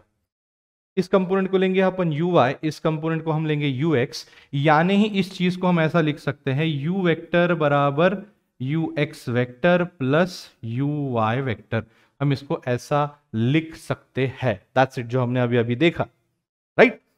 अब जैसे जैसे ये ऊपर जाएगा तो मुझे बताओ, एक्सेलरेशन ड्यू टू ग्रेविटी नीचे है, ये ऊपर जाने की कोशिश कर रहा है, तो उसकी वेलोसिटी क्या होगी, कम, क्योंकि वो रिटार्डेशन में जाएगा। तो प्रोजेक्टाइल का हमेशा ध्यान में रखना आप लोगों ने कि जो वाई एक्सिस के अलोंग जो भी कंपोनेंट है, यानी जो वर्टिकल कंपोनेंट है, वो क्या होते जाएगा, रिड्यूस, और रिड्यूस होते होते देखो अभी ऐसे चलेंगे, यहां पे ये वाला कंपोनेंट बड़ा है और ये छोटा है, ये वाला उतना ही रहेगा, देखो हर जगह ये वाला उतना ही है, ये देखो, लेकिन धीरे धीरे ये वर्टिकल वाला कम होगा, देखो यहां पे आधा हो गया और यहां पे पूरा जीरो। क्यों? क्योंकि उसको एक्सेलरेशन ड्यू टू ग्रेविटी क्या कर रही है, अपोज कर रही है, ग्रेविटेशनल एक्सेलरेशन उसको अपोज कर रहा है जब वो ऊपर जा रहा है। जब जिस पॉइंट पे ये ऊपर जाता है, ओके, यानी ऊपर जाता है इन द सेंस जहां पे जब उसका वर्टिकल कंपोनेंट जीरो हो जाता है, वहां से फिर वो नीचे आना शुरू करता है, और जब वो नीचे आता है तो उसकी वेलोसिटी की डायरेक्शन जो पहले वाई कंपोनेंट के पॉजिटिव डायरेक्शन के अलोंग थी, वो बन जाती है एक्स बराबर। तो देखो यहां से यहां आधा हुआ, यहां पे जीरो हुआ, उतने ही डिस्टेंस पे जीरो से यहां पे तक कितना तक होगा उसका, आधे से बढ़ यानी आधे तक बढ़ जाएगा उसका, और जब वो नीचे गिरेगा तो सेम मिलेगा जितने से उसने ऊपर फेंका था, ये देखो, लेकिन अपोजिट डायरेक्शन में। यानी हमको यह समझ में आता है कि जब हम कोई भी प्रोजेक्टाइल लॉन्च करते हैं तो उसका horizontal component through out the motion कैसा रहता है, सेम। अगर यू कॉस थीटा है तो यू कॉस थीटा ही रहेगा, लेकिन ये जो चीज है ये कम होते जाएगी। कम क्यों होते जाएगी? क्योंकि हमको पता है equation of motion v is equal to u plus a t वाला आपको पता है इक्वेशन, बराबर है। तो यहां पे होते जाएगा v, यानी जो फाइनल वेलोसिटी उसको आपको जो मिलेगी वो मिलेगी आपको u sine theta minus G T. जैसे जैसे टाइम मिलते जाएगा, बढ़ते जाएगा, वैसे वैसे वो कंपोनेंट कम होते जाएगा। आई hope this is clear, right. तो ये ऐसे आता है। अभी इसके कुछ अपन फॉर्मूलेस देखेंगे, क्या कि टाइम ऑफ लाइट यहां से लेके यहां तक जाने के लिए कितना टाइम लगता है, तो t is equal to twice t naught. अच्छा, ट्वाइस टी नॉट यानी क्या, टी नॉट बोले तो ये टाइम हो गया, यहां तक आने का टाइम, यहां से यहां तक आने का टाइम टी नॉट, और यहां से यहां तक आने का टाइम भी कितना रहेगा, टी नॉट, यानी ये भी टी नॉट और ये भी टी नॉट, तो टोटल कितना, two t naught, that is what time, this is called as what time of light. और ये कितना है आपका, two u sine theta upon g. Two u, u बोले तो जिस वेलोसिटी से आपने फेंका, साइन थीटा बोले तो ये थीटा, राइट, और अपॉन जी बोले तो क्या, acceleration due to gravity. I hope this is clear, right. This is what the time of light. Horizontal range, यहां से यहां तक का डिस्टेंस, ये देखो आर, यहां से यहां तक का डिस्टेंस का क्या फॉर्मूला है, तो फॉर्मूला है U square sine two theta upon G. अब यू, थीटा और जी आपको पता है, राइट। मैक्सिमम हाइट, ये डिस्टेंस यहां से लेके यहां तक का डिस्टेंस कितना है, तो U square sine square theta upon two G. ये फॉर्मूले दिमाग में ऐसे फिट करो कि सवेरे उठकर कोई तुमको पूछता है what is the range, what is the height, what is the time of light, ये आपको आना चाहिए, अदरवाइज इस चैप्टर में आपका काम नहीं जमने वाला, बराबर। हाँ, आखिरी में चलते हैं equation of the motion of the projectile. So that equation is y is equal to tan theta into x minus half g by u square cos square theta into x square. तो ये जो आपको equation मिलता है, ये मिलता है y is equal to ax plus b x square, इस हिसाब से मिलता है, that is the equation of parabola. तो ये जो भी ट्रैजेक्टरी फॉर्म कर रहा है या फिर ये जो भी कर्व बना रहा है, वो कौन सा फैशन का है, ना ही ये सर्कल है ना ही ये हाइपरबोला है, ये क्या बेटा, पैराबोला है। फाइन, वो ध्यान में रखना है आपको। अब चलते यूनिफॉर्म सर्कुलर मोशन के ऊपर। तो हमको पता है circular motion, the motion of a particle along the circumference of the circle is called as what, circular motion. अगर यही मोशन एक कांस्टेंट स्पीड से हो रही है तो उसे बोलेंगे यूसीएम। मैंने कांस्टेंट स्पीड बोला है क्योंकि सर्कुलर मोशन में कभी भी वेलोसिटी कांस्टेंट नहीं होती है, हर जगह उसकी डायरेक्शन चेंज होते रहती है, इसलिए सर्कुलर मोशन में कांस्टेंट हो सकती है स्पीड, ना कि वेलोसिटी, राइट। तो अगर एक कोई भी ऑब्जेक्ट है जो सर्कल के अराउंड घूम रहा है विद कांस्टेंट स्पीड, उसे बोलेंगे अपन यूसीएम। देखते क्या बोलते हैं, an object moving with constant speed, ये देखो बेटा constant speed along a circular path is said to be in uniform circular motion. Such a motion is only possible if its velocity is always tangential to its circular path without change in its magnitude. यानी इनका यही बोलना है कि ये जो कोई भी सर्कुलर मोशन परफॉर्म कर रहा होगा तो हमेशा वेलोसिटी कैसी होनी चाहिए उसकी, टेंजेंशियल टू द पाथ, ये हो गया टेंजेंट टू दैट सर्कल। तो अगर हमेशा ऐसी है तो आपको क्या मिलेगा, यूनिफॉर्म सर्कुलर मोशन मिलेगा। In order to achieve both this requirement, कौन सी रिक्वायरमेंट, कि ये टेंजेंशियल होना चाहिए है ना, या फिर एक सर्कुलर मोशन फॉर्म होना चाहिए और वो भी यूनिफॉर्म स्पीड से होना चाहिए। अगर दो रिक्वायरमेंट मेरे को फुलफिल करनी है तो क्या होना चाहिए, the acceleration must be perpendicular to the tangential velocity, यानी ये टेंजेंशियल वेलोसिटी देखो vt, इसको क्या होना चाहिए, एक्सेलरेशन परपेंडिकुलर, यानी ये वाला एंगल कितना होना चाहिए आपका 90 डिग्री, तब ये पॉसिबल है। और ऑफ कांस्टेंट मैग्नीट्यूड, यानी जो एक्सेलरेशन है उसका मैग्नीट्यूड कैसा होना चाहिए, constant. Okay, the acceleration must be perpendicular to the tangential velocity of constant magnitude and always directed toward the centre of the circular trajectory, ये देखो सेंटर की तरफ हो रहा है, यानी यहां पे अगर होगा तो vt क्या बनेगा, ऐसा बनेगा vt, और तुम्हारा एक्सेलरेशन बनेगा कुछ ऐसा। ये r मैंने क्यों लिखा है, that is called as radial acceleration, इसे सेंट्रीपिटल एक्सेलरेशन भी बोलते हैं, रेडियल एक्सेलरेशन भी इसको बोलते हैं, तो आप कोई भी नाम यूज कर सकते हो। ठीक है, अगर मान लो ये यहां होगा तो ये ऐसा होगा, this is AR and this is what VT। अगर ये इधर होगा VT तो ये होगा आपका क्या, AR, राइट। तो अगर ऐसा पॉसिबल है तो ही आपको UCM मिलेगा, अदरवाइज UCM नहीं मिलेगा। तो यूसीएम मिलने के लिए दो चीजें चाहिए, एक टेंजेंशियल वेलोसिटी चाहिए बराबर, और उसको परपेंडिकुलर क्या चाहिए आपका, एक्सेलरेशन, और वो भी directed toward the centre, that's it. तो पीरियड, रेडियस, वेक्टर और एंगुलर स्पीड के बारे में देखते ही आपको पहले से पता है, period t is equal to क्या, एक पूरे सर्कल अगर मान लो कैपिटल T टाइम में कवर कर रहा होगा तो पूरे इसका क्या होता है तुम्हारा length, that is 2πr, right, upon v, जो भी वेलोसिटी है v, क्या मिलेगा तुमको, time period t। Omega is equal to 2π/t आपको होता है पता है, ये t की वैल्यू यहां पे पुट करो तो v/r आ जाता है। तो इसको वेक्टर फॉर्म में हम ऐसा लिख सकते हैं, v vector is equal to omega vector cross r vector, हम ऐसा लिख सकते हैं, that is the vector relation between v, omega and r। इसको दिमाग में डाल दो क्योंकि इसका ही डिफरेंशिएशन करके अभी हम एक्सेलरेशन निकालने वाले हैं। What is acceleration, it is nothing but what, the rate of change of velocity, that is called as what, acceleration. तो अब अगर मान लो मुझे इसमें एक्सेलरेशन निकालना है तो मुझे इसको डिफरेंशिएट करना पड़ेगा, और डिफरेंशिएट देखो मैं कैसे करूंगा, ऐसा v is equal to omega cross r, इसको अगर डिफरेंशिएट करूंगा तो मुझे ये स्टेप करनी पड़ेगी, पहले इसको कांस्टेंट रखा, इसको डिफरेंशिएट किया, बाद में इसको कांस्टेंट रखा, इसको डिफरेंशिएट किया, राइट।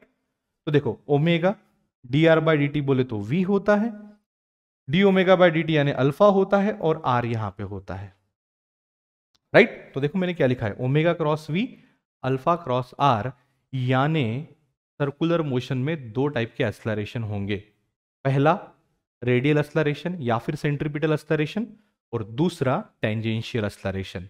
कैसे सर, ये क्या बता रहे हो, हमको नहीं समझ में आ रहा। देखो इमेजिन करो कि एक पार्टिकल जो है वो सर्कुलर मोशन परफॉर्म कर रहा है, फाइन।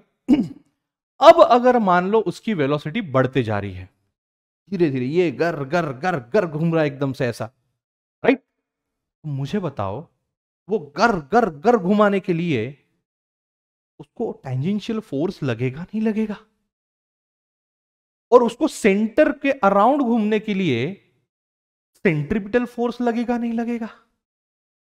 समझ में आ रहा मैं क्या बोल रहा हूं, बोलने का मतलब यह है, ये देखो मैं इस डायग्राम से क्लियर करवाता हूं आपको,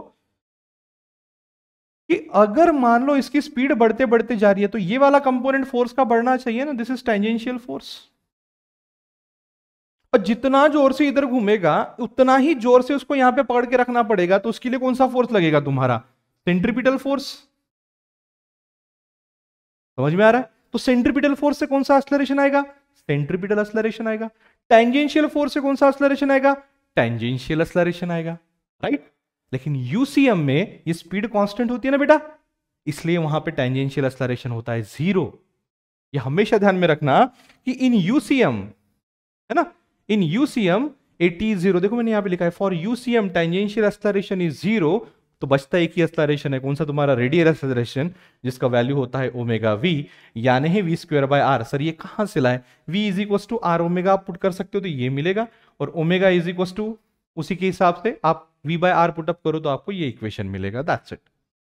फाइनली आप ये फॉर्मूला ध्यान में रखना है, ए आर बराबर minus omega square into r vector, है ना, ये यही है। माइनस यहां पे इसलिए लिखा है क्या, कि रेडियस वेक्टर जो है वो ऐसा होता है, ये देखो,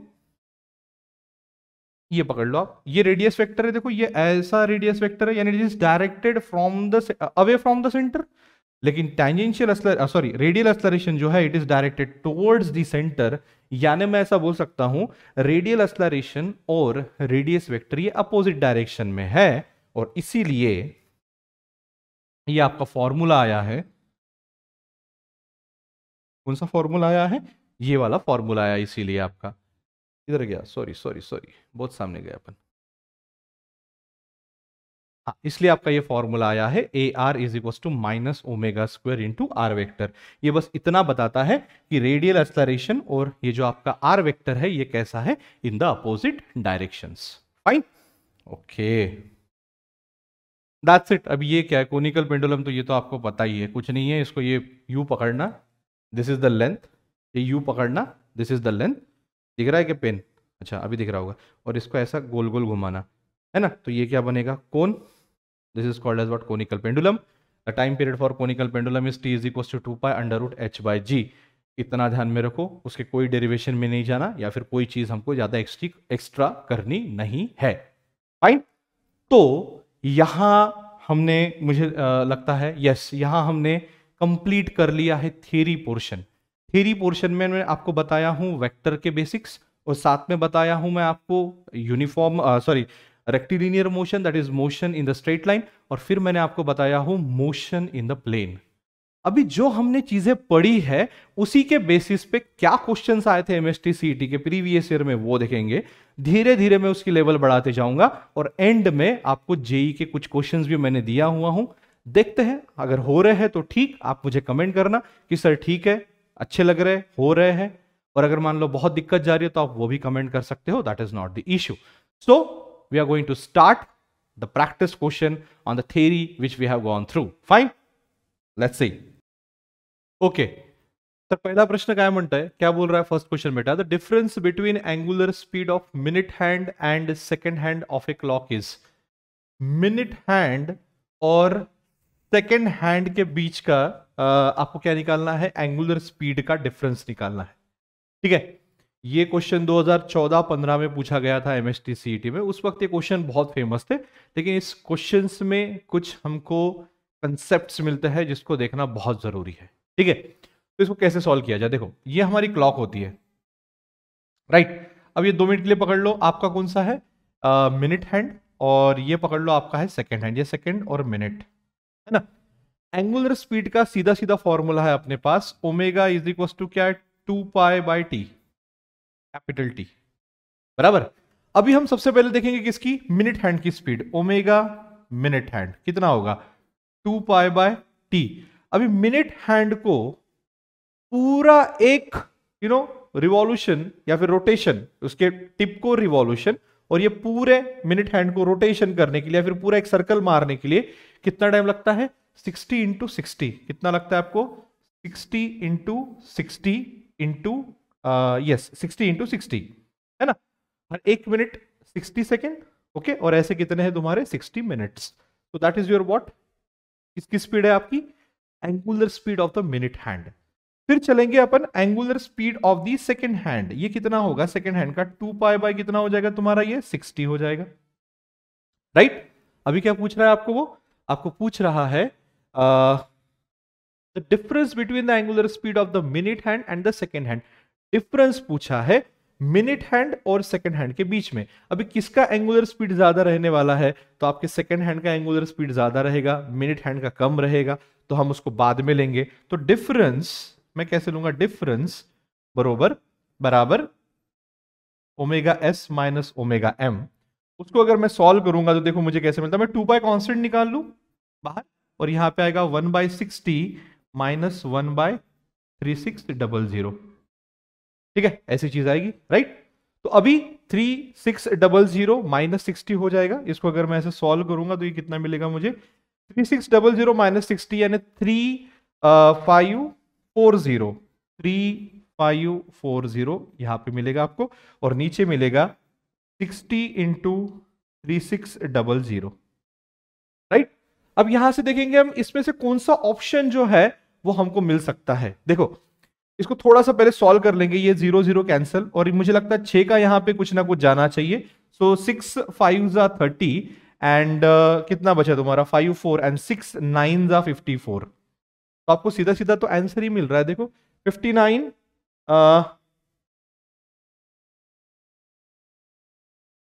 यस, हाँ एक सेकेंड, और ये एक चीज मिल रही है आपको 2 1800, राइट। तो अभी कितना मिल रहा है देखो 59 पाई अपॉन 1800 है क्या कहीं, 59 pi upon 1800, so this is your answer, right.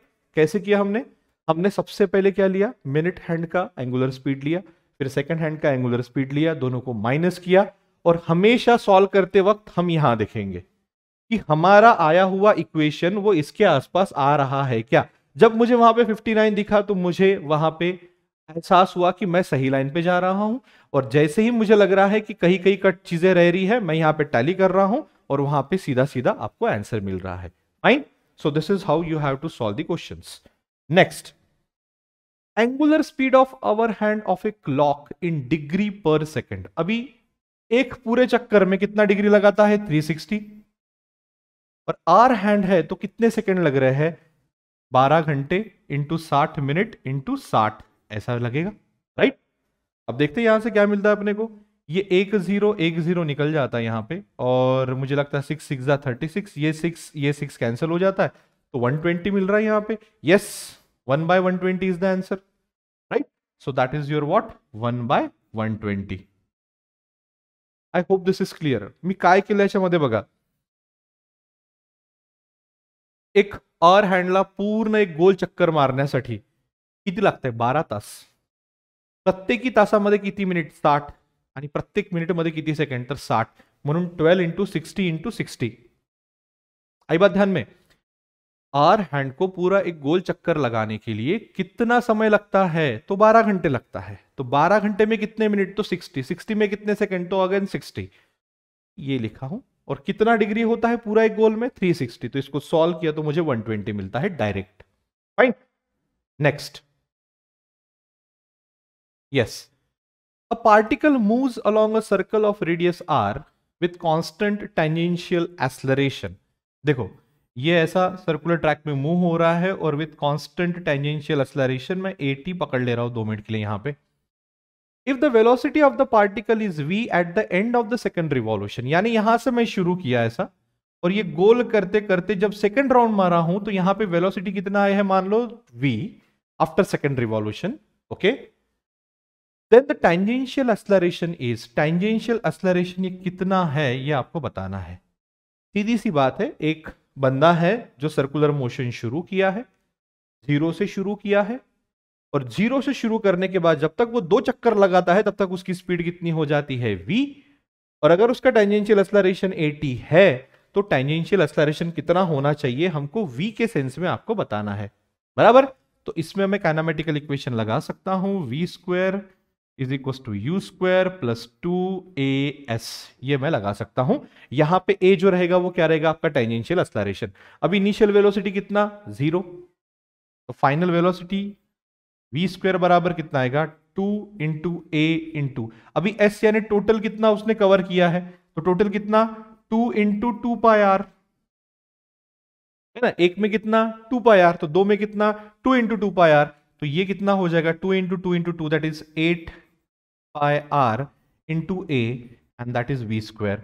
तो a बराबर मुझे क्या मिल रहा है, v square upon 8 pi r. है क्या कोई ऐसा option, v square upon 8 pi r, पहला ही ऑप्शन बराबर है, ठीक है। क्या किया है मैंने, मुझे क्या मिला यहां पे, टेंजेंशियल एक्सेलरेशन मिला, इनिशियली 0 से शुरू किया, 2 चक्कर के बाद v पे आया, बराबर है। तो मुझे यहां से निकालना था v के रिस्पेक्ट में, यानी v के सेंस में a कितना होगा ये निकालना था, तो ये हमारा आ गया है acceleration, fine. Next, a particle is performing a UCM along the circumference of a circle of diameter 50 centimetre, यानी आपको डायमीटर यहां पे कितना दिया है 50 सेंटीमीटर, ठीक है, यानी ही मैं रेडियस ले लेता हूं 25, सॉरी मैं रेडियस ले लेता हूं 25 इंटू 10⁻⁻² मीटर, ठीक है, विथ फ्रीक्वेंसी 2 हर्ट्ज। फ्रीक्वेंसी कितना है मेरे पास 2 हर्ट्ज, ठीक है।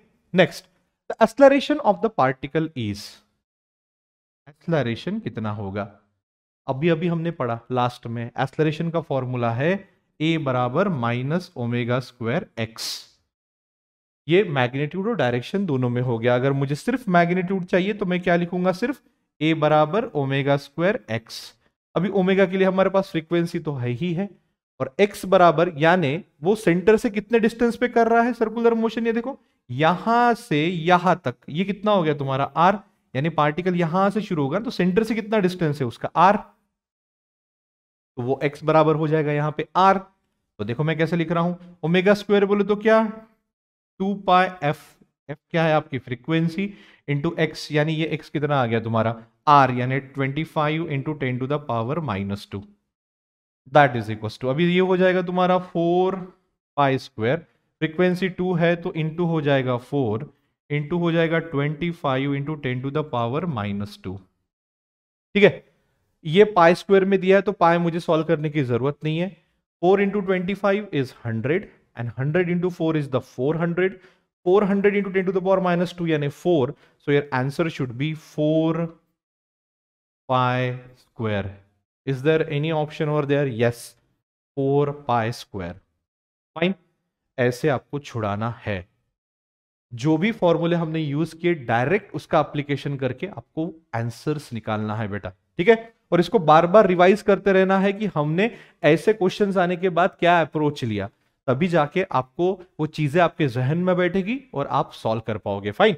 नेक्स्ट क्या है, the real force F acting on a particle of mass m performing circular motion acts along the radius of the circle r and is directed toward the center of the circle. The square root of the magnitude of the such force is, देखो ये force तो centripetal force है भैया। अब centripetal force के मेरे पास दो फॉर्मूले हैं, दो फॉर्मूले बोले तो एक है mv²/r और दूसरा है mr⍵²। ये एंगुलर स्पीड में है, ये लीनियर स्पीड में है, बराबर है सेंट्रीपिटल फोर्स के फॉर्मूले बच्चा। अब मैं इसमें से देखूंगा कि उसका रूट करूंगा तो क्या मिलेगा, पहला करके देखते चलो अपन। m और r है, ठीक है, और t के सेंस में दिया है, तो सारी की सारी चीजें जो है वो आपको t के सेंस में दी गई है, ओके। तो मुझे ऐसा लगता है कि इसको भी हम थोड़ा सा t के सेंस में करें, ये तो एक चीज, या फिर हम क्या करेंगे ऑप्शन से ही सीधा चलेंगे। देखो मैं ऑप्शन को स्क्वायर करूंगा और देखूंगा कि ये या फिर ये फॉर्मूला आता है क्या, ये मुझे इजी लग रहा है, ये करेंगे अपन। सबसे पहले इसको करके देखेंगे। अभी 2π का स्क्वायर कितना हो जाता है 4π² अपॉन t है, तो ऊपर लेके जाऊंगा तो फ्रीक्वेंसी का स्क्वायर हो जाता है ये, बराबर, और ये बन जाता है तुम्हारा mr। आई बात ध्यान में। अब ये 4π² f² यानी हो जाता है ये ω² mr, यानी यही तो फॉर्मूला दिख रहा है मुझे, mr⍵²। तो क्या आंसर है, यही है, बाकी कुछ छुड़ाने की जरूरत ही नहीं है। ऐसे क्वेश्चंस में क्या करना बच्चा, उसी को ऑप्शन को लेना, स्क्वायर करके देखना, सीधा आपका आंसर मिल जाएगा, ठीक है। तो मैं जो है यहां पे कुछ नहीं करने वाला, और मुझे सीधा सीधा मिल गया क्या कि इसको अगर मैं स्क्वायर करता हूं तो मुझे mr⍵² फॉर्मूला मिल रहा है, सीधा सीधा this is the answer, fine. तो मैं उसको टेक्निकली कैसे करूंगा, यानी अगर मुझे सॉल्व करना है, अगर आपको सॉल्यूशन शीट में बताना है तो मैं क्या करूंगा, मैं यहां पे लिखता हूं स्क्वेयरिंग एवरी ऑप्शंस,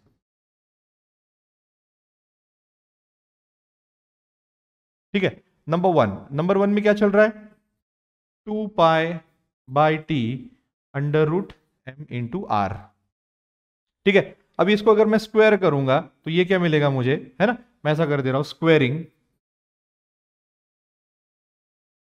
इसको स्क्वायर करूंगा तो मुझे क्या मिल रहा है देखो 4π² f² mr, यानी ही ये बन जाता है तुम्हारा mr⍵², and that is your answer, that's it.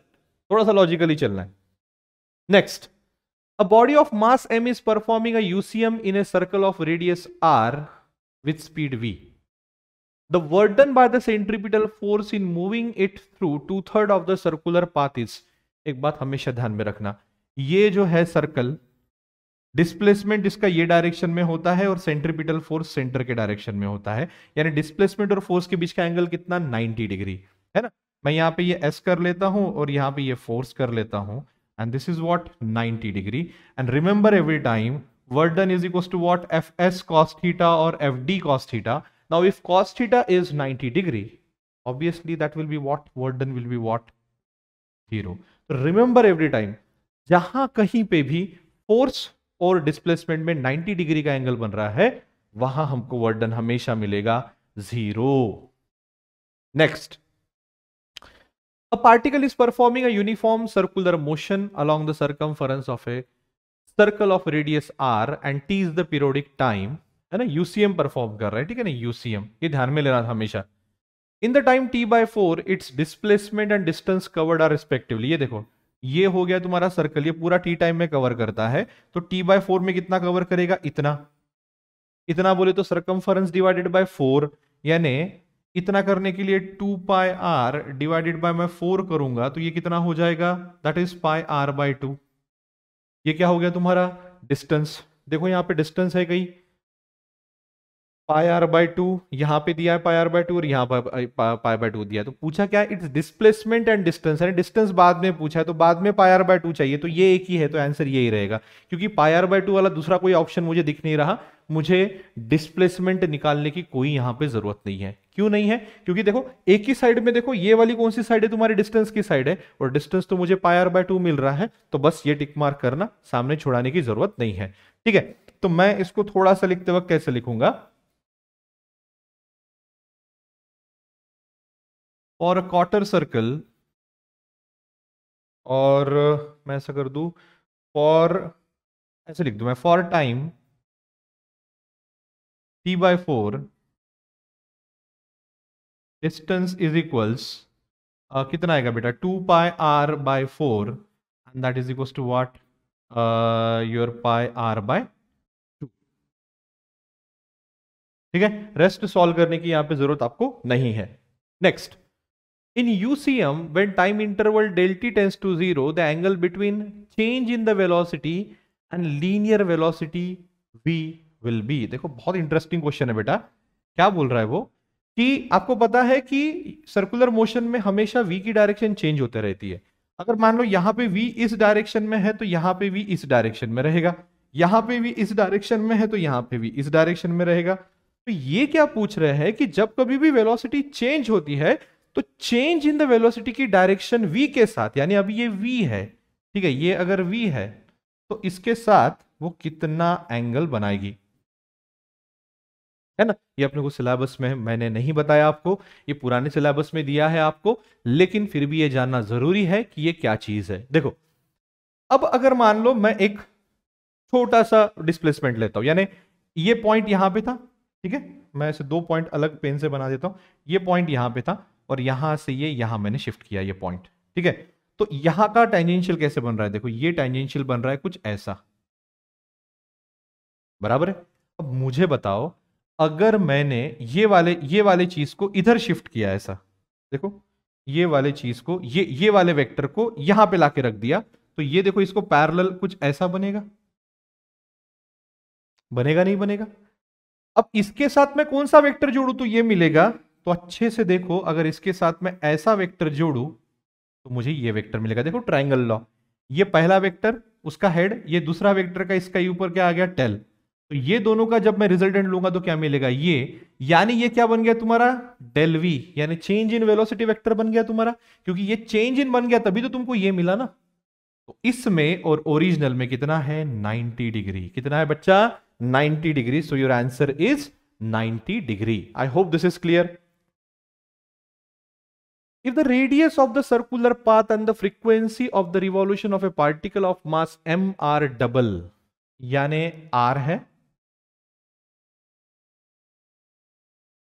r को डबल किया है ना, और फ्रीक्वेंसी को डबल किया, m तो दिया ही दिया है, क्या बोलते हैं, then the change in its kinetic energy will be, kinetic energy में चेंज क्या आएंगे, अभी देखो काइनेटिक एनर्जी का फॉर्मूला ई इनिशियल यानी होता है, अभी एफ दिया है तो मैं ओमेगा में लूंगा, तो वो हो जाएगा half M R square omega square. Half m v square हमको फॉर्मूला पता है, वी बराबर होता है आर ओमेगा, तो आर स्क्वायर ओमेगा स्क्वायर। ठीक है, तो ये हो गया पहला, ये तो इनिशियल हो गया। बाद में उन्होंने क्या किया, डबल किया। किसको किसको डबल किया, आपके फ्रीक्वेंसी को भी डबल किया और आपके आर को भी डबल किया, तो ये भी डबल हो जाएगा। तो ये कैसे होगा, देखो हाफ एम, आर का डबल हो गया तो ये हो जाएगा 4r², और ओमेगा स्क्वायर का भी डबल हो जाएगा तो ये हो जाएगा 4 ओमेगा स्क्वायर। सर ये कैसा, फ्रीक्वेंसी डबल किया तो कैसा, तो 2πf अपने पास फॉर्मूला है ना, तो शुरुआत में एफ एफ रहेगा लेकिन बाद में 2f बनेगा, तो वो एक्चुअली 4πf बन जाएगा, तो इसलिए मैंने 4 ओमेगा स्क्वायर लिखा है। ठीक है, तो अब इसको मैं जरा सॉल्व करूंगा तो ये मुझे मिलता है half m into half M R square omega square into 16 लिख दूं मैं, यानी इनिशियली 1 है, बाद में कितना हुआ 16, तो चेंज कितना होगा 16 माइनस 1 यानी 15 है क्या 15, yes 15 is there, right. So this is E final, right, and this is what E initial. तो E final minus E initial is equal to क्या आएगा तुम्हारा, मैं ऐसा कर दूं 16 minus 1 half M R square omega square, so your answer will be 15 half M R square omega square. अभी half M R square omega square यानी बन जाता है इनिशियल, तो 15 E I will be your answer. 15 E I, actually ये 1 1 किया है, ये 1 नहीं है, ये सभी आई है बच्चा, ठीक है, that is I, this is your I, this is also your I, this is also your I, fine, that's it. A particle is performing a UCM along the circumference of a circle of radius r and t is the period time. In the time t by 4, its displacement and distance covered r. ये कुछ गड़बड़ लग रही है मुझे, एक बार फिर से देखेंगे अपन। A particle is performing a UCM along the circumference of a circle of radius r and t is the periodic time. In the time t by 4, its displacement and distance covered are respectively. ये अभी का ही तो question है ना, ये अभी का question है, लेकिन कुछ तो गड़बड़ है इसमें थोड़ा सा। ठीक है, इसको रहने दो आप, इसको हटा दो 2 मिनट के लिए, ठीक है, बाद में देखेंगे। The ratio of the angular speed of the hour hand of a clock to that of its minute hand is, हाँ ये देखो क्या निकालना है, आवर हैंड और मिनट हैंड का एंगुलर स्पीड का क्या निकालना है आपको, रेशियो निकालना है। तो अभी के ही जैसा क्वेश्चन है, ठीक है। अभी आवर हैंड का कितना आ रहा है तुम्हारा 2π बाय आवर हैंड, मैं ऐसा लिख दूं क्या, ओमेगा ओमेगा आवर हैंड, ये कितना आएगा तुम्हारा 2π अपॉन 12 इंटू 60 क्योंकि ये अभी अभी किया है अपन ने, और ओमेगा इंटू क्या आ रहा है तुम्हारा मिनट हैंड, तो ये बन जा रहा है तुम्हारा 2π अपॉन 60 इंटू 60। ऑब्वियसली अगर आप इसका रेशियो लोगे तो मुझे लगता है 60 2π कैंसिल हो जाएगा, 1/12 ही बचेगा, तो यही आंसर रहेगा, that is omega hour hand upon omega minute hand, that is equal to what 1:12, that's it. A wheel completes 2000 revolution to cover the distance of 9.42 kilometer. The diameter of this wheel is, अभी देखो कि जैसा भी ये एक road है और ये है आपका व्हील, तो ये ऐसा गोल गोल घूमेगा और कितना कवर कर रहा है डिस्टेंस 9.42 किलोमीटर कर रहा है। तो ऑब्वियसली मुझे बताओ इतने कवर करने के लिए अगर ये 2000 चक्कर मार रहा है तो 2000 मल्टीप्लाई बाय इसका एक चक्कर में कितना एरिया कवर करेगा। देखो यहां से स्टार्ट करेगा तो यहां तक, यानी ये पॉइंट वापस घूम के यहां तक जब आएगा तब ये कितना डिस्टेंस कवर कर चुका होगा 2πr, that is equal to the circumference. तो ऑब्वियसली आपको यहां पे क्या समझ में आ रहा है कि number of revolution multiply by circumference बराबर उतना होना चाहिए, राइट, यही चीज है। तो मैं इसको थोड़ा सा हटा देता हूं और डायरेक्टली लिखता हूं फॉर्मूला। क्या लिखता हूं कि इसको अगर मैं जो डिस्टेंस है वो कितना है 9.42 किलोमीटर, तो उसको अगर मैं मीटर में कन्वर्ट करूं तो 9420 मीटर बन जाता है, राइट। और ये कितना होना चाहिए बच्चा मेरा, ये होना चाहिए तुम्हारा 2000 इंटू 2πr। उसने क्या पूछा है, उसने पूछा है डायमीटर, यानी 2πr के जगह मैं d/2 भी लिख सकता हूं, ठीक है ना। तो डायरेक्ट आपको यहां से क्या मिल जाएगा, डी मिल जाएगा। और अगर इसको आप सॉल्व करोगे तो देखते हैं अपन कैसे आता है। चलो ये एक और ये निकाल देते हैं यहां से अपन, ठीक है। तो डी बराबर कितना आ जाता है देखो अपन, और ये 2 निकल जाता है यहाँ पे, ठीक है। तो ये बन जाता है तुम्हारा 942 डिवाइडेड बाय 200 इंटू 3.14, राइट। थोड़ा सा इसको ध्यान से देखो आप, 3.14 को 3 से मल्टीप्लाई करोगे तो 9 इंटू 9.42 आएगा, बराबर है। तो मैं थोड़ा सा कुछ इधर उधर कर लेता हूं, इसको ऐसे लिख देता हूं मैं 942 डिवाइडेड बाय, ये 2 जीरो इसको इधर जोड़ दूं तो 2 इंटू 314 ये ऐसा हो जाता है। So this and this is what 3। तो आंसर विल बी योर 3/2 यानी 1.5। ऑब्वियसली अपन ने मीटर लिया है तो यहां पे भी आंसर मीटर में ही आएगा, ठीक है। So your answer is this is what your metre. I hope this is clear, fine, clear है। तो D is equals to 3/2, that is equals to 1.5 meter. That's it.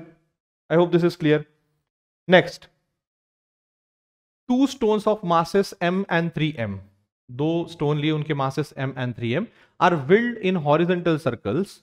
The heavier one in the radius, यानी 3m वाला r/3 इधर जाएगा, and the lighter one in the radius r, ये इधर जाएगा. The tangential speed of the lighter stone is n times that of the value of the heavier stone when they experience the same centripetal force. देखो centripetal force same, यानी आपको सीधा सीधा chocolate question दे दिया है, centripetal force सेम है, तो सीधा सीधा m v1 square upon r1 that should be is equals to what, m v2 square upon r2.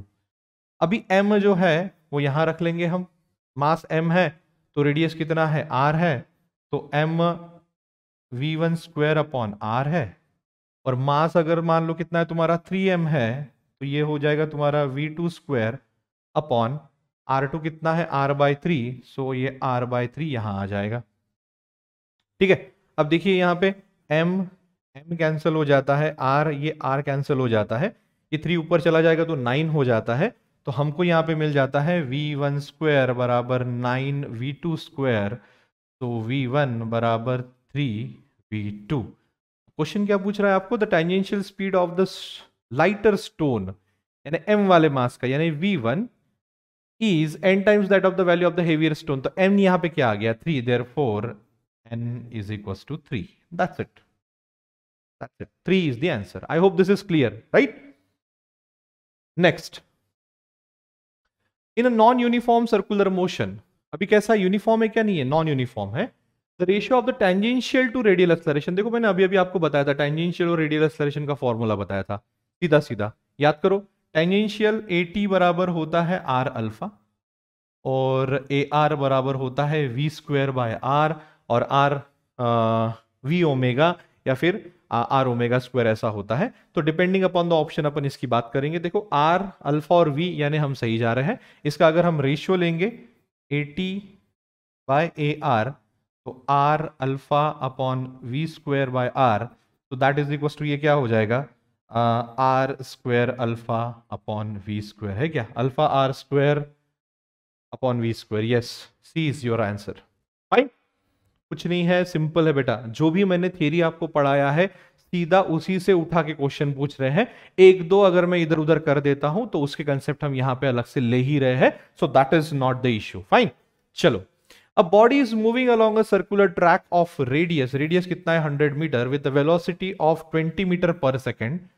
It's tangential acceleration यानी r अल्फा अपने दिया था, then its resultant acceleration will be, देखो अब ये टेंजेंशियल एक्सेलरेशन दिया तुमको 3 metre per second square, radius दिया है, वेलोसिटी दिया है, और आपको पूछा है क्या उसका एक्सेलरेशन कितना। अभी टेंजेंशियल एक्सेलरेशन अगर है तो नॉन यूनिफॉर्म सर्कुलर मोशन ही रहेगा, लिखा है कहीं नहीं लिखा है, लेकिन इतना ध्यान में रखना अगर किसी भी सर्कुलर मोशन में टेंजेंशियल एक्सेलरेशन हो तो वो क्या रहेगा तुम्हारा, नॉन यूनिफॉर्म सर्कुलर मोशन रहेगा। उस केस में जो भी एक्सेलरेशन है वो कितना बनता है तुम्हारा, a बराबर बनता है AT प्लस AR, क्या बनता है तुम्हारा, a बराबर AT plus AR, where AT is what tangential acceleration, R is what radial acceleration. फिर मैंने आपको ये बताया था टेंजेंशियल एक्सेलरेशन का फॉर्मूला बनता है R अल्फा, ठीक है, और रेडियल एक्सेलरेशन का फॉर्मूला बनता है v स्क्वायर बाय r। देखो यहाँ पे वी स्क्वायर बार, यहाँ पे आर अल्फा तो 3 आपको दिया है already, 3 metre per second square. V square by r, v कितना है 20, 20 का स्क्वायर 400 अपॉन आर कितना है 100, तो this comes out to be 4 metre per second square. अभी 80 मिला है, ए आर मिला है, आपको ए निकालना है। हमारे पास डायरेक्ट फॉर्मूला है ए बराबर under root of 80 square plus A r square.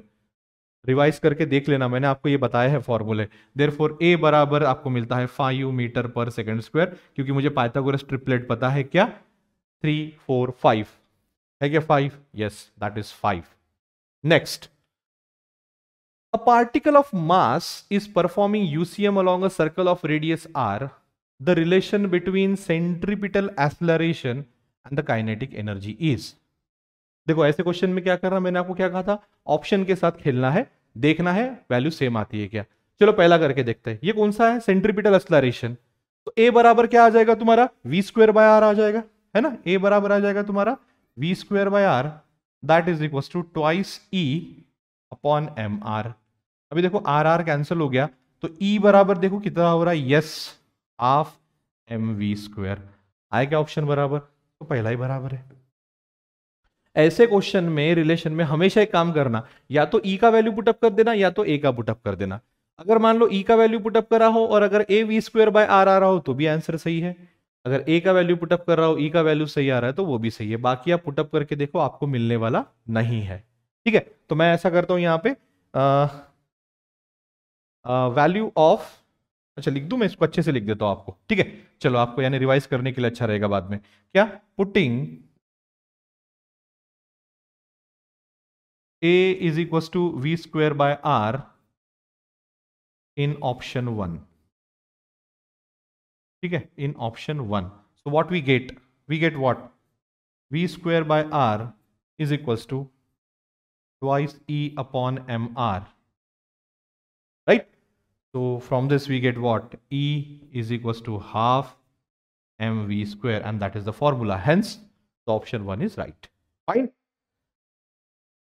Revision, थोड़ा सा रिवीजन देख लेंगे आज हमने जो भी पढ़ा है। ये आप इक्वेशन देख लेंगे, ये भी देख लेंगे और ये भी देख लेंगे। देखो ये फॉर्मूला मैंने फिर से आपको लिख के दिया है, कौन सा, AT प्लस ए आर।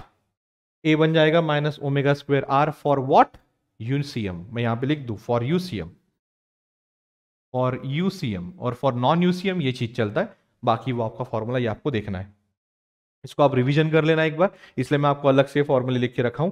इतने भी फॉर्मूले आप ध्यान में रखते हो तो भी मोर देन सफिशिएंट है, जहां तक मेरा मानना है। मेरा ये मानना है कि कम से कम फॉर्मूले में ज्यादा से ज्यादा आउटपुट होना चाहिए, कंडीशन आपका दिमाग वैसे चलना चाहिए।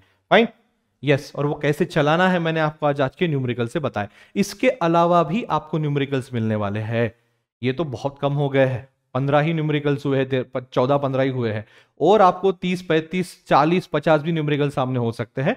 तो नेक्स्ट जो लेक्चर रहेगा इसी चैप्टर का, वो रहेगा आपका डेली प्रैक्टिस प्रॉब्लम्स के आंसर, उसमें अपन प्रैक्टिस करने वाले, don't worry about it. Homework रहेगा revise all formula, revise numerical multiple times. जो हमने आज न्यूमेरिकल लिए उसको 2 से 3 बार आप छुड़ा के देखो, ट्रस्ट मी, ट्रस्ट मी, ये मैंने खुद ने भी किया था और मेरे लिए भी वर्क किया था जब मैंने टॉप करा था। राइट, तो मैं बता रहा हूं उसको आप क्या करना है, न्यूमेरिकल को मल्टीपल टाइम रिवाइज करना है। वर्क ऑन मल्टीप्लिकेशन टेबल, आपको कम से कम 20 तक के तो भी मल्टीप्लिकेशन टेबल, 25 तक स्क्वायर क्यूब्स आने चाहिए, तब ये चीज आपको इजी जाएगी। और आपको नेक्स्ट चैप्टर के फॉर्मूलेज एक बार देख लेने हैं वो चैप्टर करने से पहले। तो ये रहेगा आपका homework. Fine, so that's all for today. Okay, thank you so much. मुझे ऐसा लगता है आज आपका मोशन इन प्लेन ये चैप्टर में आप अच्छे से कॉन्फिडेंट होंगे और बिल्कुल ब्रेव की तरह आप आने वाले एग्जाम के लिए तैयार हुए होंगे। कुछ भी डाउट्स है आप मुझे पूछ सकते हो, that is not an issue. So मजे में रहना बच्चों। Okay, thank you so much.